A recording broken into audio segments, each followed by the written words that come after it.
এসব কি আয়ান? নিজের ভাইয়ের স্ত্রীকে বিয়ে করতে তোমার লজ্জা করলো না? হায় হায়, এ কি যুগ এলো গো!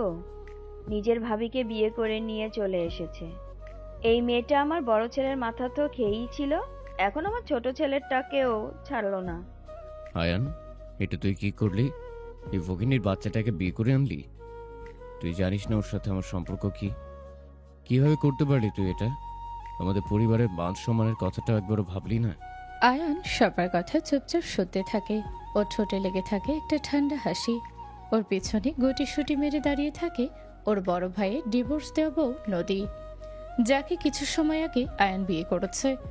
চৌধুরী বাড়ির ছোট ছেলে আয়ান, যে এতদিন ব্যবসার কাজে বিদেশে ছিল।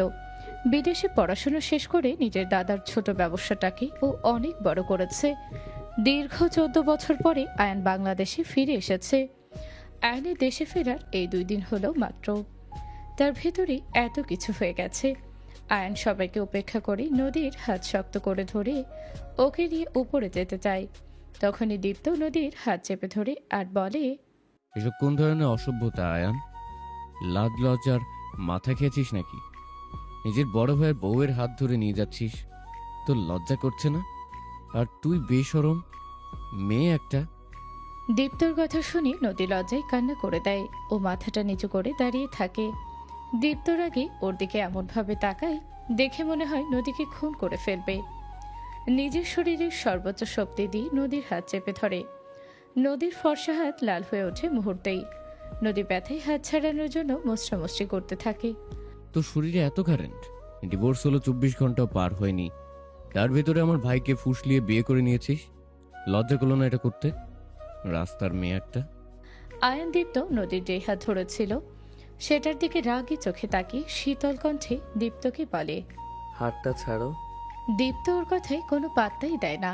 আয়ান আবারও বলে, হাতটা ছাড়ো, না হলে আমি বাধ্য হব এমন কিছু করতে যাতে করে ভবিষ্যতে অন্য কিছু ধরার অবস্থায় না থাকো। কি করবি তুই, হ্যাঁ? পরিবারের মান সম্মান খুইয়ে একে বিয়ে করেছিস, এখন আবার আমাকে হুমকি দিচ্ছিস? এই রাস্তার মেয়েটার জন্য তুই আমাকে হুমকি দিচ্ছিস? আয়ান কোনো কথা না বলে দীপ্তর হাত থেকে নদীর হাত এক টানে ছাড়িয়ে নেয়। নদীর হাত লাল হয়ে যায় একদম। নদীর হাতের দিকে তাকিয়ে আয়নের রাগ আরো বেড়ে যায়। ও নদীকে বলে, ব্যথা করছে অনেক, তাই না? একদম লাল হয়ে গেছে তো।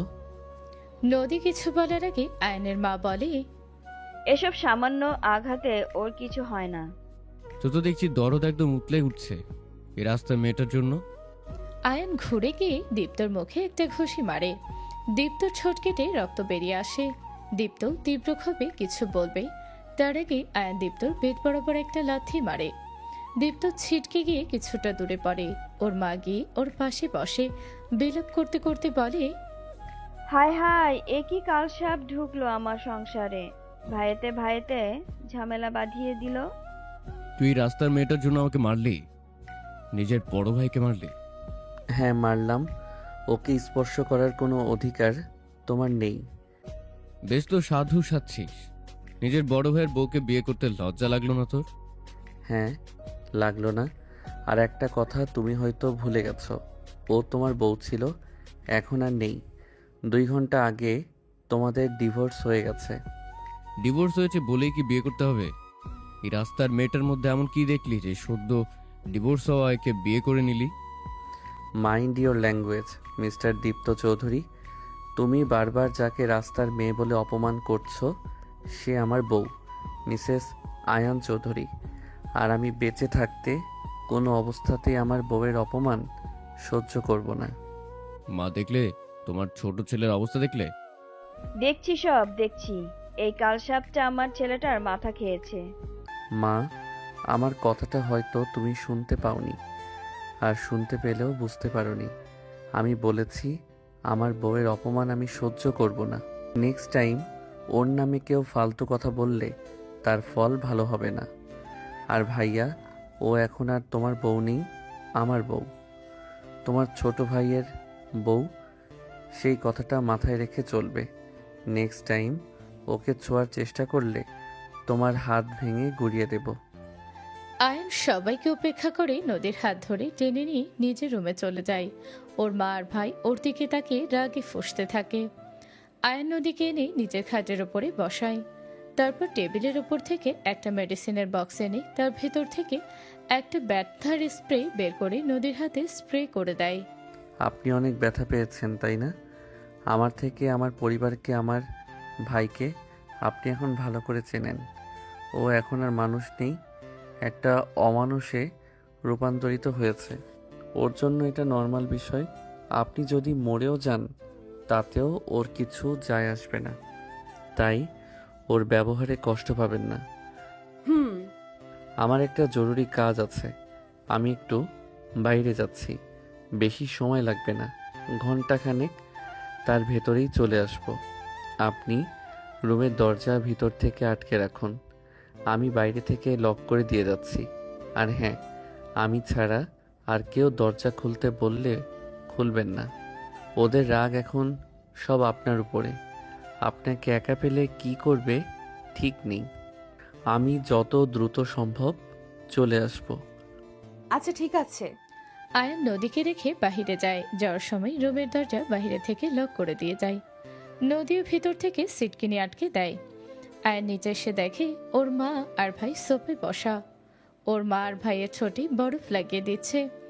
আয়ান ওদের ইগনোর করে চলে গিয়েও আবার ফিরে আসে।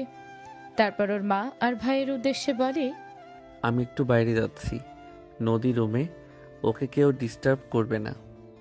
আমাদের খেয়ে বসে কাজ নেই নাকি যে ওকে ডিস্টার্ব করব? না করলেই ভালো। আমি ফিরে এসে যদি জানতে পারি ওর রুমের সামনে গিয়ে দরজা ধাক্কিয়েছ বা ওকে আজে বাজে কিছু বলেছ, তাহলে আমার চেয়ে খারাপ আর কেউ হবে না। কথাটা বলে আয়ান বাহিরে চলে যায়। দীপ্তর আগে সোফা একটা ঘুষি মারে। নদী রুমের মাঝে কিছু সময় পায়চারি করতে করতে আয়নার সামনে গিয়ে দাঁড়ায়। আয়নায় নিজেকে দেখতে দেখতে হঠাৎই তার চোখ বেয়ে পানি গড়িয়ে পড়ে। ও নিজেকে নিজেই বলে, বাহ, নিয়তির কি খেলা! সব সময় আগেও আমি এই বাড়ির বউ ছিলাম, এখনো এই বাড়ির বউ আছি, শুধু এখন পরিচয়টা ভিন্ন। তখন ছিলাম বাড়ির বড় বউ, আর এখন ছোট বউ। নদী কিছু সময় আগের ঘটনা চিন্তা করতে থাকে, যার জন্য আজকে ওর এমন পরিণতি। অতীত। আর মেরো না প্লিজ, আমার অনেক কষ্ট হচ্ছে, এবারের মতো মাফ করে দাও, আর এমন ভুল হবে না। রাস্তার মেয়ে একটা, তোকে বিয়ে করে আমার জীবনটা শেষ হয়ে গেছে। এই তুই মরতে পারিস না? আল্লাহ তোর মৃত্যু দেয় না কেন? তাহলে তো অন্তত আমি মুক্তি পেতাম। অনাথের বাচ্চা, মর তুই। কথাটা বলেই দীপ্ত নদীকে নিজের বেল্ট দিয়ে অমানুষ্যের মতো মারতে থাকে। আর নদী ব্যথায় আর্তনাদ করতে থাকে আর কান্না করতে থাকে। কিন্তু নদীর সে আর্তনাদ, কষ্ট, চোখের পানিতে দীপ্তর মন গলে না। ও টানা 2 ঘন্টা নদীকে মারতে থাকে। ওর মা বাবা সবাই নদীর চিৎকার শুনলেও কেউ আটকাতে আসে না। দীপ্তর মা আরো খুশি হয়। আয়ান তখন বাড়িতে ছিল না। ও আল্লাহ, তুমি কি দেখতে পাও না আমাকে কতটা কষ্ট দিচ্ছে এরা? হয় আমাকে বাঁচাও, না হয় মৃত্যু দাও মালিক। এই যন্ত্রণা যে আমি আর সহ্য করতে পারছি না, মৃত্যু দাও আমাকে। টানা 2 ঘন্টা মেরেও দীপ্ত ক্লান্ত হয় না। ওর কাছে নদীর কষ্টগুলো খুবই ভালো লাগে। ব্যথায় নদীর করা চিৎকারগুলো ও উপভোগ করতে থাকে। ওর জন্য এসব আনন্দের হয়ে দাঁড়ায়। নদী দীপ্তকে এভাবে খুশি হতে দেখে আরো বেশি কষ্ট পায়। আয়ান নিজের বন্ধুদের সাথে দেখা করার জন্য বাহিরে গিয়েছিল। বাসায় ফিরে দীপ্ত রুম থেকে নদীর আর্তনাদ শুনে ও সোজা দীপ্ত রুমের সামনে যায়। ভাইয়া, দরজা খোলো। কি হয়েছে ভাবির? ওকে এভাবে মারছো কেন? আয়ান, তুই মাত্র বাইরে থেকে এলি, যা গিয়ে ফ্রেশ হয়ে নে। এসবে তোর নাক গলাতে হবে না। ভাইয়া, এভাবে ভাবিকে মারছে কেন? ওসব কিছু না, ওকে একটু শিক্ষা দিচ্ছে। মানে একটা মানুষকে এভাবে মেরে কে শিক্ষা দেয়? একটা পশুকেও তো মানুষ এভাবে আঘাত করে না। মা, আমি ভালোভাবে বলছি, তোমার ছেলেকে দরজা খুলতে বলো, না হলে কিন্তু আমি পুলিশ ডেকে এনে দরজা ভাঙাবো। তারপর তারা দেখবে কিসের শিক্ষা দিচ্ছে ও। আয়নের কথাই ওর মা ভয় পেয়ে যায়, কারণ উনি জানেন আয়নের মাথা বিগড়ে গেলে ও সত্যি সত্যি পুলিশ ডাকবে।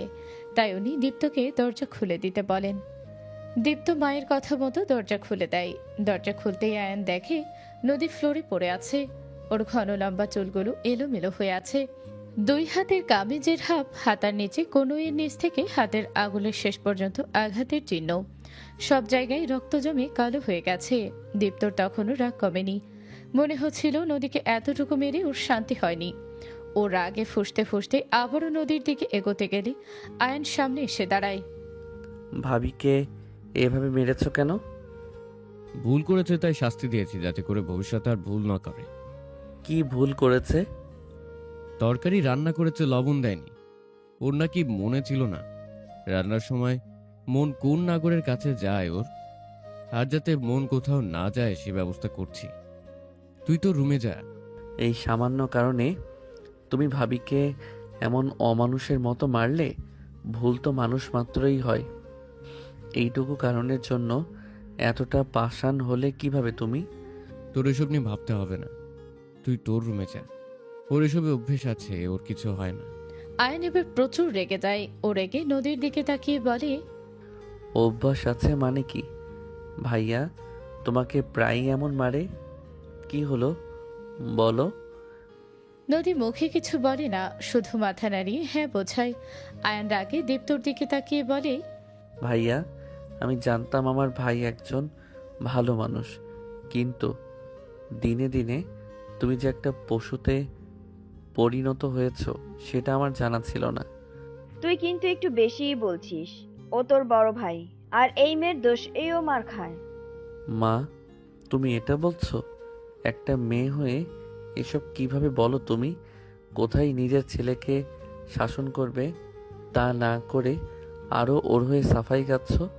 তোমারও তো দুইটা মেয়ে আছে, একজন তো শ্বশুরবাড়িতেই আছে।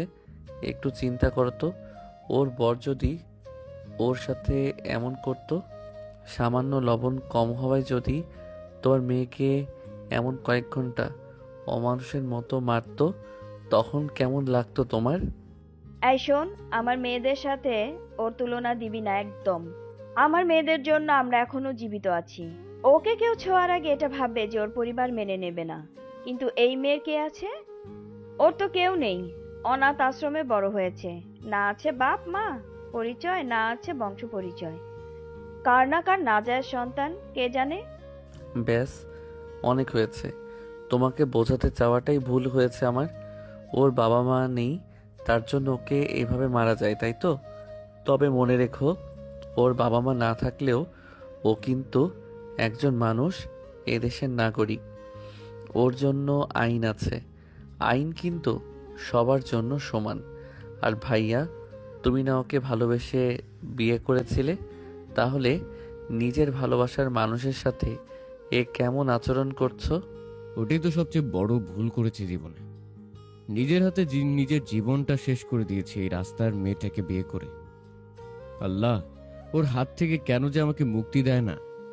এত মানুষ মরে, ওর মৃত্যু কেন দেয় না আল্লাহ? আয়ান এবার নদীর দিকে তাকিয়ে বলে, তুমি কি পাগল? এত মায়ের অত্যাচার সহ্য করে কেন পড়ে আছো এখানে? দেখতেই তো পাচ্ছ, তোমার থাকা না থাকাতে এদের কারো কিছু যায় আসে না। উল্টো তোমার মৃত্যু কামনা করছে। তাও কেন পড়ে আছো এখানে? আমি তোমাকে কথা দিচ্ছি, তোমাকে একটা সুন্দর জীবন দেব। একে ছেড়ে দাও তুমি। হ্যাঁ হ্যাঁ, আমায় মুক্তি দে তুই। দয়া করে আমার জীবন থেকে চলে যা। তুমি ওকে ডিভোর্স দিয়ে দাও। ওর সাথে তুমি সুখী হতে পারবে না, ও তোমাকে সুখে থাকতে দেবে না। এখন নিজে চিন্তা করো কি করবে। আজীবন ওর সাথে থেকে এসব সহ্য করবে, নাকি ওকে ডিভোর্স দিয়ে একটা সুখী জীবন কাটাবে? দে, আমাকে ডিভোর্স দে। আমি তো দেনমোহরে 2 লাখ টাকা নগদ পরিশোধ করে দেব। তাও আমাকে মুক্তি দে তুই। দেবে ডিভোর্স? নদী ছলছল চোখে একবার দীপ্তর দিকে তাকায়, তারপর আয়নের দিকে তাকিয়ে চোখের ইশারায় সম্মতি জানায়। আয়নুর এক লয়ার বন্ধুকে কল দিয়ে ডিভোর্স পেপার রেডি করে বাসায় আসতে বলে। দীপ্ত আর ওর মা মনে মনে খুবই খুশি হয়। দীপ্ত ব্যাংকে চলে যায় টাকা তুলতে। কিছু সময় পরে আয়নের বন্ধু ডিভোর্স পেপার নিয়ে চলে আসে। দীপ্তও টাকা নিয়ে চলে আসে। দীপ্তর চেহারায় এতটা খুশি থাকে দেখে মনে হয় যেন ডিভোর্স না, আজকে ওর বিয়ে। দীপ্ত তাড়াতাড়ি সই করে দেয়, নদীও সই করে। সই করার সময় ওর হাতটা একটু কেঁপে ওঠে। দীপ্ত নদীর হাতে 2 লাখ টাকা দেয়। নদী টাকাটা আবারও দীপ্তর হাতে দিয়ে বলে, তোমার টাকার আমার কোনো দরকার নেই। টাকার জন্য তোমাকে বিয়ে করিনি আমি, ভালোবাসতাম তাই বিয়ে করেছি। কিন্তু সেই ভালোবাসা আরো আগে হয়ে গেছে। যেদিন থেকে তুমি পাল্টে গেছো সেদিন থেকে আমার মনে থাকা তোমার জন্য অনুভূতিও পাল্টে গেছে। এখন যেটা বেঁচে আছে সেটা শুধুই ঘৃণা। Mister Dipto Chowdhury, I hate you. আর হ্যাঁ, আমার সব সুখ শান্তি কেড়ে নিয়ে যদি আপনি ভেবে থাকেন আপনি সুখী হবেন, তাহলে শুনুন, আপনি কোনোদিনও সুখী হতে পারবেন না। উপরে একজন আছে যিনি সব দেখছেন। আমার প্রতি ফোঁটা চোখের পানির দাম আপনাকে দিতে হবে। দীপ্ত নদীর কথাগুলোকে কোনো গুরুত্বই দেয় না। আয়ান নদীর হাত ধরে ওকে নিয়ে বাহিরে যেতে দেয়। চলো। সেটা দেখে নদী বলে, কোথায়? তোমার নতুন জীবনের উদ্দেশ্যে। নদীকে আর কিছু বলতে না দিয়ে আয়নকে নিয়ে বাহিরে চলে যায়। দীপ্ত আর ওর মা এটাই তেমন কিছু মনে করে না। ওরা তো মুক্তির আনন্দে উচ্ছ্বসিত হয়ে পড়ে। ওর বাবা অবশ্য খুশি হয়। ওনারাও নদীকে তেমন একটা পছন্দ ছিল না। আয়ান নদীকে নিয়ে ডিরেক্ট রেজিস্ট্রি অফিসে চলে আসে। ওর 4 জন বন্ধুকে বলে একজন কাজীকেও নিয়ে আসতে। এসব কি? আমি তোমাকে কথা দিয়েছিলাম তোমাকে একটা সুন্দর জীবন দেব, আর তাই আমি তোমাকে বিয়ে করতে চাই। নদী, আমি জানি তুমি জীবনে অনেক কষ্ট পেয়েছো আমার ভাইয়ের থেকে, কিন্তু বিশ্বাস করো আমি ওর মতো না। আমি তোমাকে আর কষ্ট দেব না। তুমি ভালো থাকবে আমার সাথে। প্লিজ রাজি হয়ে যাও। আয়নের কথায় নদী প্রথমে না রাজি হলেও পরে ঠিকই রাজি হয়ে যায়। একটা সুন্দর জীবনের আশায় ও আয়নের প্রস্তাব কবুল করে নেয়। হঠাৎই দরজায় কড়া নাড়ার শব্দে নদীর ধ্যান ভাঙে। নদী দেখে অতীতের কথা ভাবতে গিয়ে 40 মিনিট পার হয়ে গেছে। কে? আমি নদী গিয়ে দরজা খুলে দেয়। আয়ন কিছু শপিং ব্যাগ হাতে দাঁড়িয়েছিল। আয়ন নদীকে দেখে একটা হাসি দেয়। আয়নের হাসিতেই নদীর মন এমনিতেই ভালো হয়ে যায়। আয়ন প্যাকেটগুলো নদীর হাতে দিয়ে বলে, এই ব্যাগটায় একটা বেনারসি আছে। আজকে যেহেতু হুট করে বিয়েটা হয়েছে তাই আগে থেকে তো কিছু কেনার সময় পাইনি, এই জন্য এখন নিয়ে আসলাম। এটা পরে আসো। আর এই 3টায় কয়েকটা 3 পিস আছে। এখন থেকে এসব শাড়ি পরে থাকতে হবে না। কালকে তোমাকে নিয়ে মার্কেটে যাব, আর যা যা লাগে নিয়ে আসবো। কিন্তু মা তো 3 পিস পরা পছন্দ করে না। আমার বউ যাতে কমফোর্টেবল থাকবে তাই পরবে। কে পছন্দ করলো না করলো এতে আমার কিচ্ছু যায় আসে না। নদীর মনে পড়ে যায় ওর আর দীপ্তর বিয়ের রাতের কথা, যখন দীপ্তর মা ওকে কিছু সুতি শাড়ি দিয়ে গিয়ে বলেছিল, এখন থেকে এসব 3 পিস পরা চলবে না। আমি এসব পছন্দ করি না। আমার বাড়ির বউ সবসময় সুতি শাড়ি পরতে হবে। ওর মা চলে গেলে নদী দীপ্তকে বলে, দীপ্ত, আমি তো শাড়ি পরতে পারি না। আর তাছাড়া ছোট থেকে আমি 3 পিস পরেছি। এই গরমে শাড়ি পরে কিভাবে কি করব? তুমি একটু তোমার মাকে বোঝাও না। না পড়তে পারলে একটু ম্যানেজ করে নাও প্লিজ। ইউটিউবে টিউটোরিয়াল দেখে শিখে নাও। মাকে না বলা মানে বাড়িতে তুলকালাম সৃষ্টি করা। তুমি একটু মায়ের কথা মতো চলো, মাকে মানিয়ে চলো। তখন দীপ্তকে ভালোবাসে নদী নিজের কমফোর্ট নেই ছেড়ে দিয়েছিল। আস্তে আস্তে নিজের পছন্দ অপছন্দ সব বদলে ফেলেছিল। কিন্তু তবু আজর এই পরিণতি। কি ভাবছো? না কিছু না। যাও চেঞ্জ করে আসো। যাচ্ছি। নদীর শাড়ির ব্যাগ হাতে নিয়ে অশ্বমে যায়। সেখান থেকে নিজের পরনে সুতির শাড়ি পাল্টে আয়নের আনা খয়েরি বেনারসি শাড়ি পরে নেয়। নিজের চোখে মুখে একটু পানির সিটা দিয়ে ফ্রেশ হয়ে নেয়। নদী অশ্বম থেকে বাহিরে আসলেই আয়নোর দিকে মুগ্ধ চোখে তাকিয়ে থাকে। নদীর গায়ের সাথে শাড়ির রং মিশে ওকে অপূর্ব সুন্দর লাগছিল দেখতে। নদী দেখতে একদম একটা পুতুলের মতো। ওর গায়ের রং উজ্জ্বল ফর্সা, সেই গায়ে খয়েরি রঙের বেনারসিতে আরো ফুটে উঠেছে। নদী আয়নের দিকে তাকিয়ে বলে, আমার গায়ের এই দামি বেনারসি মানাচ্ছে না, তাই না? তবে তোমাকে ধন্যবাদ আমাকে এটা পরতে দেওয়ার জন্য। আমার খুব শখ ছিল আমি আমার বিয়েতে খয়েরি রঙের বেনারসি পরবো, বউ সাজবো, কিন্তু সেটা আগের বার পূরণ হয়নি। দ্বিতীয়বার হলেও আমার শখটা তো পূরণ হলো তোমার জন্য। আমি জানি তোমার বউ সাজার স্বপ্ন ছিল, কিন্তু আগের বার তুমি আমার ভাইকে যখন বিয়ে করেছিলে ও বেকার ছিল, তার উপর সবার অমতে বিয়ে, তাই আর সেই স্বপ্ন পূরণ হয়নি। হুম, আর একটা কথা বলি, বলো। তোমাকে এই বেনারসিতে অপূর্ব সুন্দর লাগছে। আয়নের কথায় নদীর সামান্য লজ্জা পায় ও মাথাটা নিচু করে মনে মনে ভাবে। আমার এই শখের কথা আরিয়ান কিভাবে জানলো? তাহলে কি দীপ্ত ওকে বলেছিল কখনো? অথচ নিজে আমার এই ছোট্ট শখটা পূরণ করেনি। এদিকে এসো। আয়নের কথায় নদীর ধ্যান ভাঙে ও আয়নের সামনে গিয়ে দাঁড়ায়। আয়নের হাতে একটা গহনার বাক্স ধরিয়ে দেয়। নদীকে সেটা খুলে দেখতে বলে। নদী বক্স খুলে দেখে ভেতরে একটা ডায়মন্ডের নেকলেস। সিম্পল ডিজাইনের খুবই সুন্দর একটা নেকলেস, সাথে একজোড়া ডায়মন্ডের দুল আর একটা আংটি।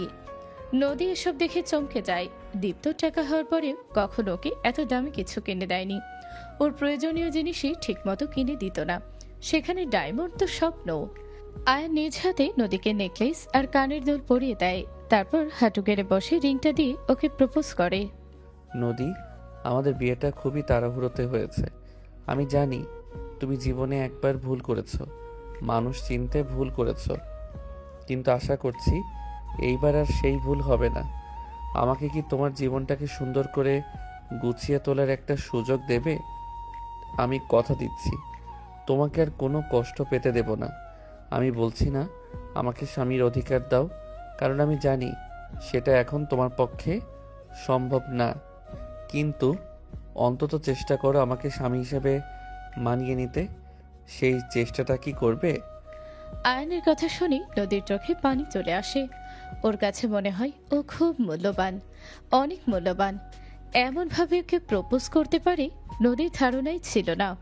ও আয়নের দিকে নিজের বাম হাত এগিয়ে দেয়। আয়নুর আঙ্গুলে আংটিটা পরিয়ে দেয়। তারপর উঠে দাঁড়িয়ে নদী কিছু বুঝে ওঠার আগে নদীর কপালে একটা আলতো চুমু দেয়। নদী চোখটা বন্ধ করে নেয় আবেশে। এক অন্যরকম শিহরণ বয়ে যায় ওর শরীরে। ও চোখ মেলতেই দেখে আয়ন ওর দিকে মুগ্ধ চোখে তাকিয়ে আছে। আয়ন নিজের পকেট থেকে দুইটা চিকন সোনার চুড়ি বের করে। তারপর নদীর হাতে থাকে সিটি গোল্ডের চুড়ি খুলে নিজের আনা সোনার চুড়ি দুইটা পরিয়ে দেয়। ও নদীর দুই হাত উঁচু করে হাতের পাতায় চুমু খায়। নদী শুধু অপলক দৃষ্টিতে ওর দিকে তাকিয়ে থাকে।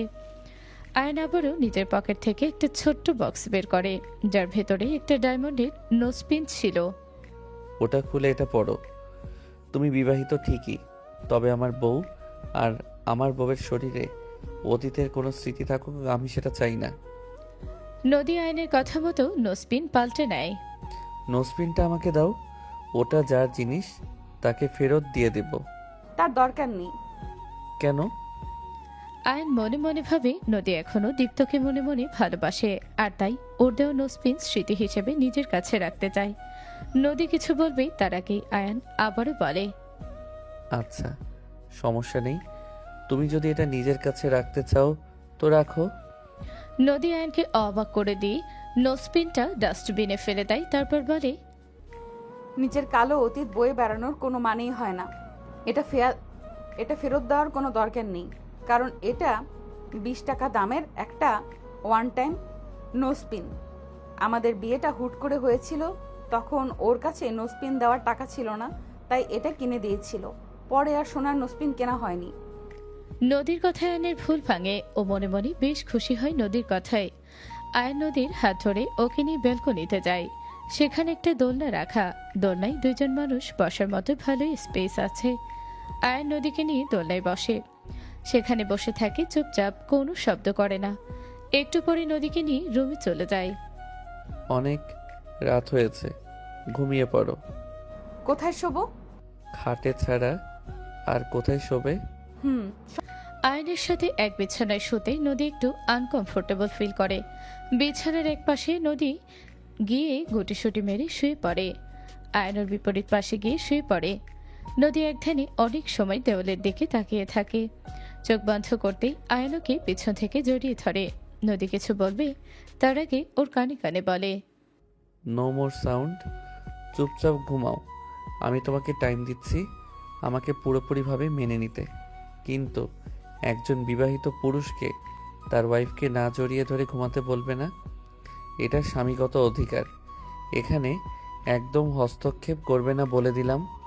নদী আর কিছু না বলে ঘুমিয়ে পড়ে। আয়ন নদীকে শক্ত করে জড়িয়ে ধরে ঘুমিয়ে পড়ে। সকালে ঘুম থেকে উঠে নদী দেখে ও আয়নের বুকের মাঝে শুয়ে আছে। নিজেকে আয়নের বুকের মাঝে দেখে নদী কিছুটা লজ্জাও পায়। ও আয়নের বুকের মাঝ থেকে উঠে ওয়াশরুমে চলে যায়। স্কুল লাইফ থেকে নদীর সকালে গোসল করা অভ্যাস। পুরনো অভ্যাস মতো নদী গোসল সেরে নেয়। গোসল শেষ করে নদী আয়নের আনা থ্রি পিসগুলোর ভিতর থেকে মেরুন কালারের একটা থ্রি পিস পরে। ও নিচে যায় আয়ান আর ওর জন্য চায়ের নাস্তা বানাতে। ড্রয়িং রুমে নদীর শাশুড়ি আর দীপ্ত বসেছিল।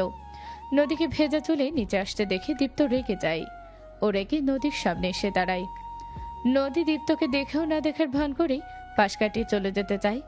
দীপ্ত আবারও নদীর সামনে এসে দাঁড়ায়। সমস্যা কি তোমার? আমার রাস্তা আটকাচ্ছ কেন? বাহ, গলার জোর তো দেখি বেড়ে গেছে। ডিভোর্স হয়েছে একদিনও হয়ে পারেনি, তার ভিতরে আমার ভাইকে বিয়ে করে নিয়েছিস, আবার ওর সাথে শুয়েও পড়েছিস। কত বড় রাস্তার মেয়ে রে তুই! লজ্জা শরম বলতে কি কিছু বাকি আছে তোর? নিজেরই ডিভোর্সি বরের ছোট ভাইয়ের সাথে রাত কেমন কাটলো শুনি? সেই প্রশ্নের জবাব নিশ্চয়ই আমি তোমাকে দেব না। তো আমার ভাই খুশি করতে পেরেছে তোকে? চুপ করুন একদম। লজ্জা করে না এসব বাজে বাজে কথা বলতে? বাড়ে তো শুতে লজ্জা করে না, আর আমি বললেই দোষ? এই, আপনি আমার সামনে থেকে সরুন তো। আপনার মতো লোকের সাথে আমি কোনো কথা বলতে চাই না। সত্যি কথা বলতো, ভাইয়ের কাছে কি আমার থেকেও বেশি খুশি হয়েছিস? আপনার এসব নোংরা নোংরা কথার জবাব দিতে আমি বাধ্য নই। সামনে থেকে সরুন আমার। নদী দীপ্তকে পাশ কাটিয়ে চলে যেতে চায়। দীপ্ত আবারও নদীর সামনে এসে দাঁড়ায়। এবার এসে নদীর এক হাত জোরে চেপে ধরে।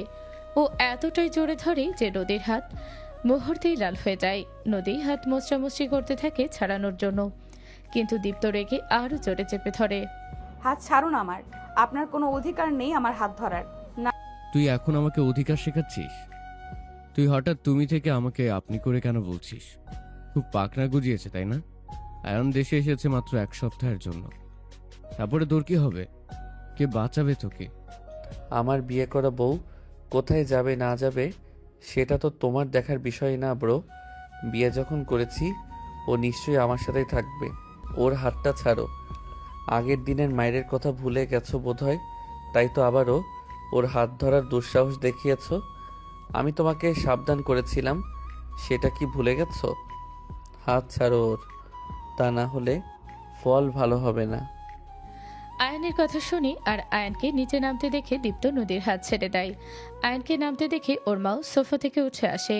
উনি নদীর উদ্দেশ্যে বলে, এই মেয়েটা আমার ছেলের মাথা খেয়েছে। আমার ছেলেটা আগে কত ভালো ছিল, বড় ভাইয়ের সম্মান করত। এই ছেলে এখন বড় ভাইয়ের গায়ে হাত তোলার হুমকি দেয়। অপয়া মেয়ে কোথাকার! এতদিন দুধ কলা দিয়ে কালসাপ পুষেছি। এই মেয়ে, তুই এসব কি পড়েছিস? তুই জানিস না আমার বাসায় এসব পড়ার কোনো নিয়ম নেই? আমার বউ কি পড়বে না পড়বে সেটা নিয়ে তোমাদের মাথা ঘামাতে হবে না। ওকে আমি বলেছি 3 পিস পরতে। এটা এখন আর আগের যুগ নেই যে ওকে 12 হাত লম্বা শাড়ি পরে ঘুরে বেড়াতে হবে। দেখ আয়ান, আমার সাথে তুই যেমন ব্যবহারই করিস না কেন, মায়ের সাথে এমন ব্যবহার কিন্তু তুই করতে পারিস না। মা যদি সে আগের মতো থাকতো তাহলে আমি ঠিকই মাকে সম্মান করতাম, মায়ের কথাই গুরুত্ব দিতাম। কিন্তু তোমার মতো মাও তো বদলে গেছে। নদীর প্রতি মায়ের আচরণ দেখেই সেটা আমি বুঝতে পেরেছি। নদী আমার বিয়ে করা বউ, আর আমার বউকে কেউ অসম্মান করবে সেটা আমি সহ্য করব না। ওর ভালো খারাপের দায়িত্ব আমার। এই অসহ্য গরমের ভিতর ও 12 হাত শাড়ি পরে কষ্ট পাক, সেটা তো আমি হতে দেব না। ও যেটাতে কমফোর্টেবল ফিল করে সেটাই পরবে। আমাদের বাড়িতে থেকে ও এসব পড়তে পারবে না।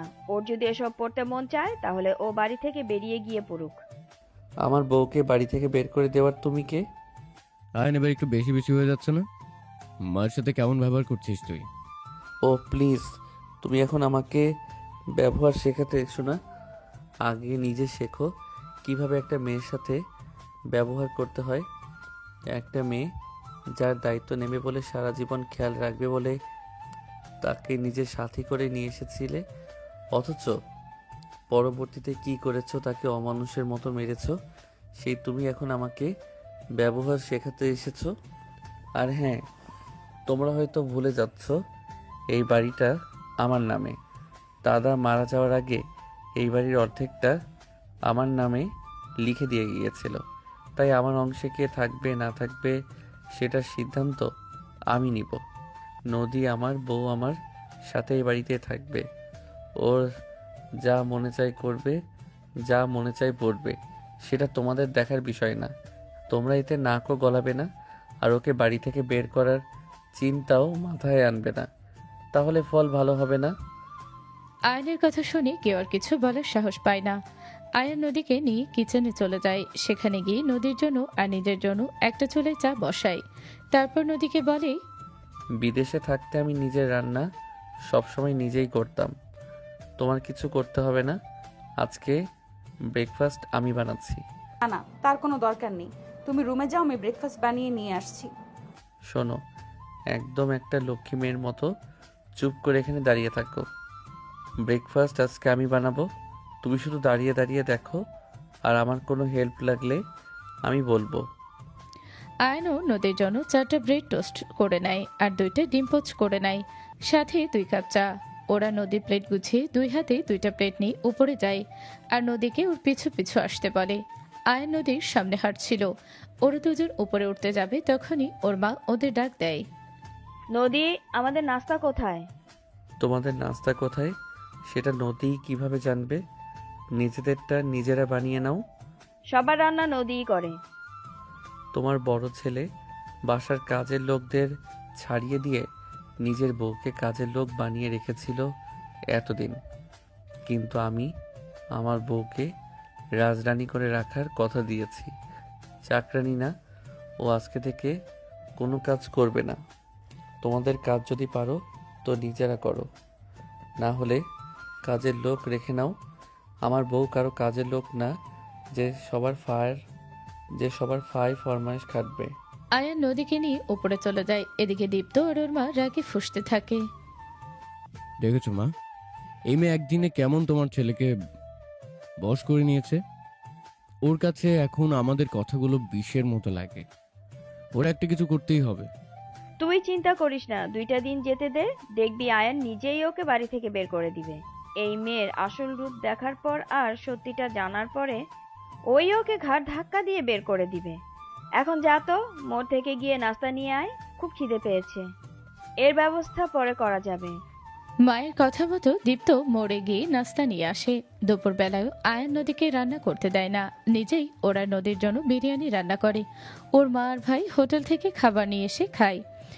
নদীর এসব দেখে খুব খারাপ লাগে। ও আয়ানকে বলে, আয়ান, কাজটা হয়তো ঠিক হচ্ছে না। মায়ের বয়স হয়েছে, এইসব বাইরের অস্বাস্থ্যকর খাবার খেলে মায়ের শরীর খারাপ করবে। তোমার ভাইয়ের জন্য না হোক, মায়ের রান্নাটা অন্তত আমাকে করতে দাও। আমার থেকে একদম বেশি বোঝো না। আমি যা করছি একদম ঠিক করছি। মা এতদিন তোমার সাথে যেটা করেছে একদম ঠিক করেনি। নিজের ছেলেকে শাসন না করে উল্টো তোমার দিকে উস্কে দিয়েছে। তুমি এত সহজে মাকে ক্ষমা করো না। সবে তো শুরু, কটা দিন যেতে দাও, দেখবে মা ঠিকই বুঝতে পারবে এতদিন কত বড় ভুল করেছে। এতদিন তোমার প্রতি সেই অন্যায় হয়েছে, তার কাছে এগুলো কিছুই না। রাতে আয়ান আর নদী যখন খেতে বসে তখন হঠাৎই কলিং বেলটা বেজে ওঠে। নদী খাবার হাতে উঠে গিয়ে দরজা খুলে দেয়। সামনে যা দেখতে পাই তা দেখে এক মুহূর্তের জন্য নদীর পায়ের তলা থেকে মাটি সরে যায়। ও 2 কদম পিছিয়ে আসে। নিজের চোখেও বিশ্বাস করতে পারে না। আয়ান ও নদীকে ওভাবে ওখানে দাঁড়িয়ে থাকতে দেখে উঠে আসে। সামনের দৃশ্য দেখে আয়ানও নিজের চোখে বিশ্বাস হয় না। তৃষা, তুই আর এসব কি? হ্যাঁ আমি। দেখ আয়ান, এত অবাক হওয়ার কিছু নেই। আমি আর দীপ্ত একে অপরকে ভালোবাসি। দীপ্তর যখন ডিভোর্স হয়ে গেছে তখন আমাদের বিয়েতে তো কোনো বারণ নেই, তাই না? তুই আমার ভাইকে ভালোবাসিস মানে কি? তুই সব কি বলছিস? ওর ডিভোর্স হয়েছে কালকে, আর একদিনেই তুই ওকে ভালোবেসে ফেললি? আজব, একদিনে কেন ভালোবাসতে যাব? আমাদের 2 বছরের সম্পর্ক, আমরা একে অপরকে 2 বছর ধরে ভালোবাসি। Are you out of your mind? তুই এসব কি বলছিস? তুই আমার ভাইকে ভালোবাসিস মানে কি? আমার ভাই 2 বছর আগে মেরিড ছিল, ইভেন গতকাল অবধিও মেরিড ছিল। তাহলে ওর সাথে কিভাবে তোর 2 বছরের সম্পর্ক হয়? এই শোন, এত কিছু জবাবদিহিতা আমরা তোকে করতে বাধ্য নই, বুঝলি? আমরা কবে কখন ভালোবেসেছি না বেসেছি তাতে তোর কি? আমরা একে অপরকে ভালোবাসতাম, এখন বিয়ে করেছি। আমি তোমার সাথে কথা বলছি না, আমি আমার বেস্ট ফ্রেন্ডের সাথে কথা বলছি। তৃষা, তুই আমার ভাইকে কবে থেকে চিনিস? আর তোদের সম্পর্ক যদি 2 বছরই হয়ে থাকে, তার মানে তুই জেনে শুনে আমার ভাইয়ের সংসারে ঢুকেছিস। তুই তো জানতি যে আমার ভাই বিবাহিত, তাহলে কেন ওর সাথে সম্পর্কে জড়ালি? আমার ভাবতেও ঘৃণা হচ্ছে যে তুই আমার বেস্ট ফ্রেন্ড। ও প্লিজ আয়ান, তুই অন্তত এসব ব্যাকডেটেড কথা বলিস না। দেখ, 2 বছর আগে একটা পার্টিতে আমাদের দেখা হয়েছিল, সেখান থেকেই পরিচয়। পরিচয় তো আরও আগে থেকেই। আমি তোর ভাইকে আগে থেকেই চিনতাম, কিন্তু ওই পার্টিতে আমরা দুজন অনেকটা ক্লোজ হয়ে পড়ি। তারপর থেকেই আমাদের সম্পর্কের শুরু। আমার ভাইয়ের চরিত্র খারাপ সেটা তো জানতাম, কিন্তু আমার বেস্ট ফ্রেন্ডও যে এমন বের হবে সেটা আশা করিনি। তোর থেকে আমি এমন কিছু আশা করিনি কখনোই। যেটা মন চাই করেছিস, এখন নিজের জীবনটাকে যখন শেষ করতেই চাচ্ছিস কর। আয়নের হঠাৎই নদীর কথা খেয়াল আসে। ও পিছনে তাকিয়ে দেখে নদী দাঁড়িয়ে আছে। আয়ন মনে করে দীপ্ত বিয়ে করে নিয়ে আসে নদী খুব কষ্ট পেয়েছে। ও নদীকে বুঝিয়ে উপরে নিয়ে যেতে চায়। রুমে চলো। নদী তবু সেখান থেকে নড়ে না। ও এক নজরে তৃষার দিকে তাকিয়ে থাকে। নদীকে ওর দিকে তাকিয়ে থাকতে দেখে আয়ন ভাবে নদী হয়তো খুব কষ্ট পেয়েছে। আয়ন নদীর কাছে গিয়ে ওর হাত ধরে উপরে নিয়ে যেতে চায়। তোমার আর এখানে থাকতে হবে না। রুমে কেন যাব? আমি কোথাও যাব না। নদী, আমি বুঝতে পারছি তোমার ব্যাপারটা। তোমাকে এখানে দাঁড়িয়ে আর এসব দেখতে হবে না। খারাপ কিসে? ভালোই তো, এন্টারটেইনিং। আমি আগেই জানতাম এরকম সার্কাস একদিন আমাকে দেখতে হবে, বাট মজা নেই আ রাহা হ্যায়। এইসব দেখে মজা পাচ্ছি না, উল্টো আরো বোর হচ্ছি। এক কাজ করি, চলো এই সার্কাস না দেখে দুজনে আগে নিজেদের খাওয়া শেষ করি। আর হ্যাঁ, এইসব দেখে আমার মুড খারাপ হয়ে গেছে। কালকে রাতে দুজনের মুভি দেখতে যাব, ঠিক আছে? নদীর কথা শুনে আয়ন পুরো শক খেয়ে যায়। ও ভেবেছিল দীপ্তকে বিয়ে করে আসতে দেখে নদী কষ্ট পাবে, কিন্তু নদী উল্টে আরও এসবকে সার্কাস বলছে, মজা নিচ্ছে। এটা দেখে আয়ন ফিক করে হেসে দেয়। জো হুকুম মেরে মহারানী, চলো এখন গিয়ে খাবারটা শেষ করি। নদী আর আয়ান আবারও ডাইনিংয়ে গিয়ে খাওয়া শুরু করে। নদীর এমন অবহেলায় দীপ্তর খুব রাগ হয়। ও ভেবেছিল নদী কষ্ট পাবে, কান্না করে এসে ওর কাছে মাপ চাইবে। তা না করে নদী এমনভাবে বিষয়টা এড়িয়ে গেল যেন কিচ্ছু হয়নি। নদীর এই আচরণে দীপ্তর ভিতর রাগে জ্বলে যায়। তবুও নতুন বইয়ের সামনে দীপ্ত নিজের রাগটাকে প্রকাশ করে না। ও তৃষাকে নিয়ে উপরে যায় বাবা মায়ের সাথে ওর পরিচয় করে দিতে। যাওয়ার সময় ওরা দেখে আয়ন নদীকে নিজের হাতে খাইয়ে দিচ্ছে। সেটা দেখে দীপ্তর আগে দ্রুত উপরে চলে যায়। তৃষাও রেগে মেগে উপরে দীপ্তর পিছন পিছন চলে যায়। তৃষার রেগে যাওয়াটা আর কেউ খেয়াল না করলেও নদী খেয়াল করে। ওর কাছে ব্যাপারটা খুবই অদ্ভুত লাগে। তবুও সে বিষয়ে পাত্তা না দিয়ে ওরা দুজন খাওয়া শেষ করে। দীপ্ত উপরে গিয়ে মা বাবার সাথে তৃষার পরিচয় করিয়ে দেয়। ছেলের বউ হিসেবে তৃষাকে দেখে দীপ্তর মা বাবা দুজনেই খুব খুশি হয়। দীপ্ত অনলাইনে ওদের 4 জনের জন্য রাতের খাবার অর্ডার দিয়ে দেয়। আয়ন আর নদী রুমে চলে যায়। রুমে গিয়ে আয়ন নদীকে নিজের দিকে ফিরিয়ে ওর কাঁধে নিজের 2 হাত রেখে বলে, নদী, আমি জানি তোমার হয়তো খুব খারাপ লাগছে, খুব কষ্ট লাগছে। যদি চাও কিছু সময় একা থাকতে পারো। খারাপ কেন লাগতে যাবে? দেখো, আমার থেকে আর কিছু লুকাতে হবে না। আমি তোমার মনের অবস্থাটা বুঝতে পারছি। নিচে যা কিছু হলো তার জন্য যে তুমি কষ্ট পেয়েছো সেটা আমি জানি, কিন্তু ওদের সামনে যে তুমি সেটা প্রকাশ করনি, এর জন্য তোমাকে অনেক ধন্যবাদ। কারণ তখন তুমি যদি ওদের সামনে ভেঙে পড়তে, ওরা সুযোগ পেয়ে যেত পরবর্তীতে তোমাকে জ্বালাতন করার। এই তুমি কি পাগল নাকি? নাকি আমাকে দেখে দেবদাস মনে হয় তোমার? আমি কেন কষ্ট পেতে যাব, আর কেনই বা নিজের কষ্ট লুকাতে যাব? দেখো, তোমাকে আজকে একটা কথা ক্লিয়ার ভাবে জানিয়ে দেই। তোমার ভাইয়ের জন্য আমার মনে আর কোনো জায়গা নেই। তোমার ভাই যে অন্য কোনো সম্পর্কে জড়িয়েছে সেটা আমি আরো আগেই টের পেয়েছিলাম, কিন্তু এটা জানতাম না যে মেয়েটাকে। আজকে সেটাও জেনে গেলাম। কিন্তু সত্যি বলতে আমার এক ফোঁটাও খারাপ লাগছে না। তোমার ভাই আরো আগেই আমার মন থেকে উঠে গিয়েছে। ওর প্রতি আমার কোনো অনুভূতি নেই। আর আমাদের তো এখন ডিভোর্স তো হয়ে গেছে, তাই ও কি করলো না করলো তাতে আমার কিছুই যায় আসে না। ও বিয়ে করলো নাকি সেটাও আমার দেখার বিষয় না। বুঝতে পেরেছো? বুঝলাম। দীপ্তর প্রতি নদীর আর কোনো ধরনের কোনো অনুভূতি নেই জেনে আয়ন খুবই খুশি হয়। ও এতটাই খুশি হয় যে ফুট করে নদীর গালে একটা চুমু বসিয়ে দেয়। আচমকা আয়নের এমন আচরণে নদী অবাক হয়ে যায়। ওর চোখ দুটো বড় বড় হয়ে যায়। ও অবাক চোখে আয়নের দিকে তাকায়। একটু আগে করা নিজের কাজের জন্য আয়ন খুবই লজ্জা পায়। ও অস্বস্তিকর পরিস্থিতির হাত থেকে বাঁচতে খাটে গিয়ে শুয়ে পড়ে। নদীও গিয়ে ওর বিপরীত পাশে শুয়ে পড়ে। আগের দিন রাতের মতো আজকেও আয়ন নদীকে পিছন থেকে জড়িয়ে ধরে। নিজেদের সম্পর্কটা স্বাভাবিক করার জন্য নদী আজকে আয়নের দিকে ফিরে আয়নকে নিজেও জড়িয়ে ধরে। নদীর এই আচরণে আয়ন খুবই খুশি হয়। ও বুঝতে পারে নদী আস্তে আস্তে ওকে মেনে নিচ্ছে। অল্প কিছু সময়ের মধ্যেই নদী ঘুমিয়ে পড়ে। নদী ঘুমিয়ে গেছে বুঝতে পেরে আয়ন চোখ মেলে তাকায়। ও নদীর কপালে একটা কিস করে। তারপর নদীর ঘুমন্ত চেহারার দিকে তাকিয়ে নিজের স্কুল লাইফের কথা চিন্তা করে। স্কুলে থাকতে নদী আয়নের এই 1 ক্লাস সিনিয়র ছিল। আয়ন তখন থেকে নদীকে চিনে।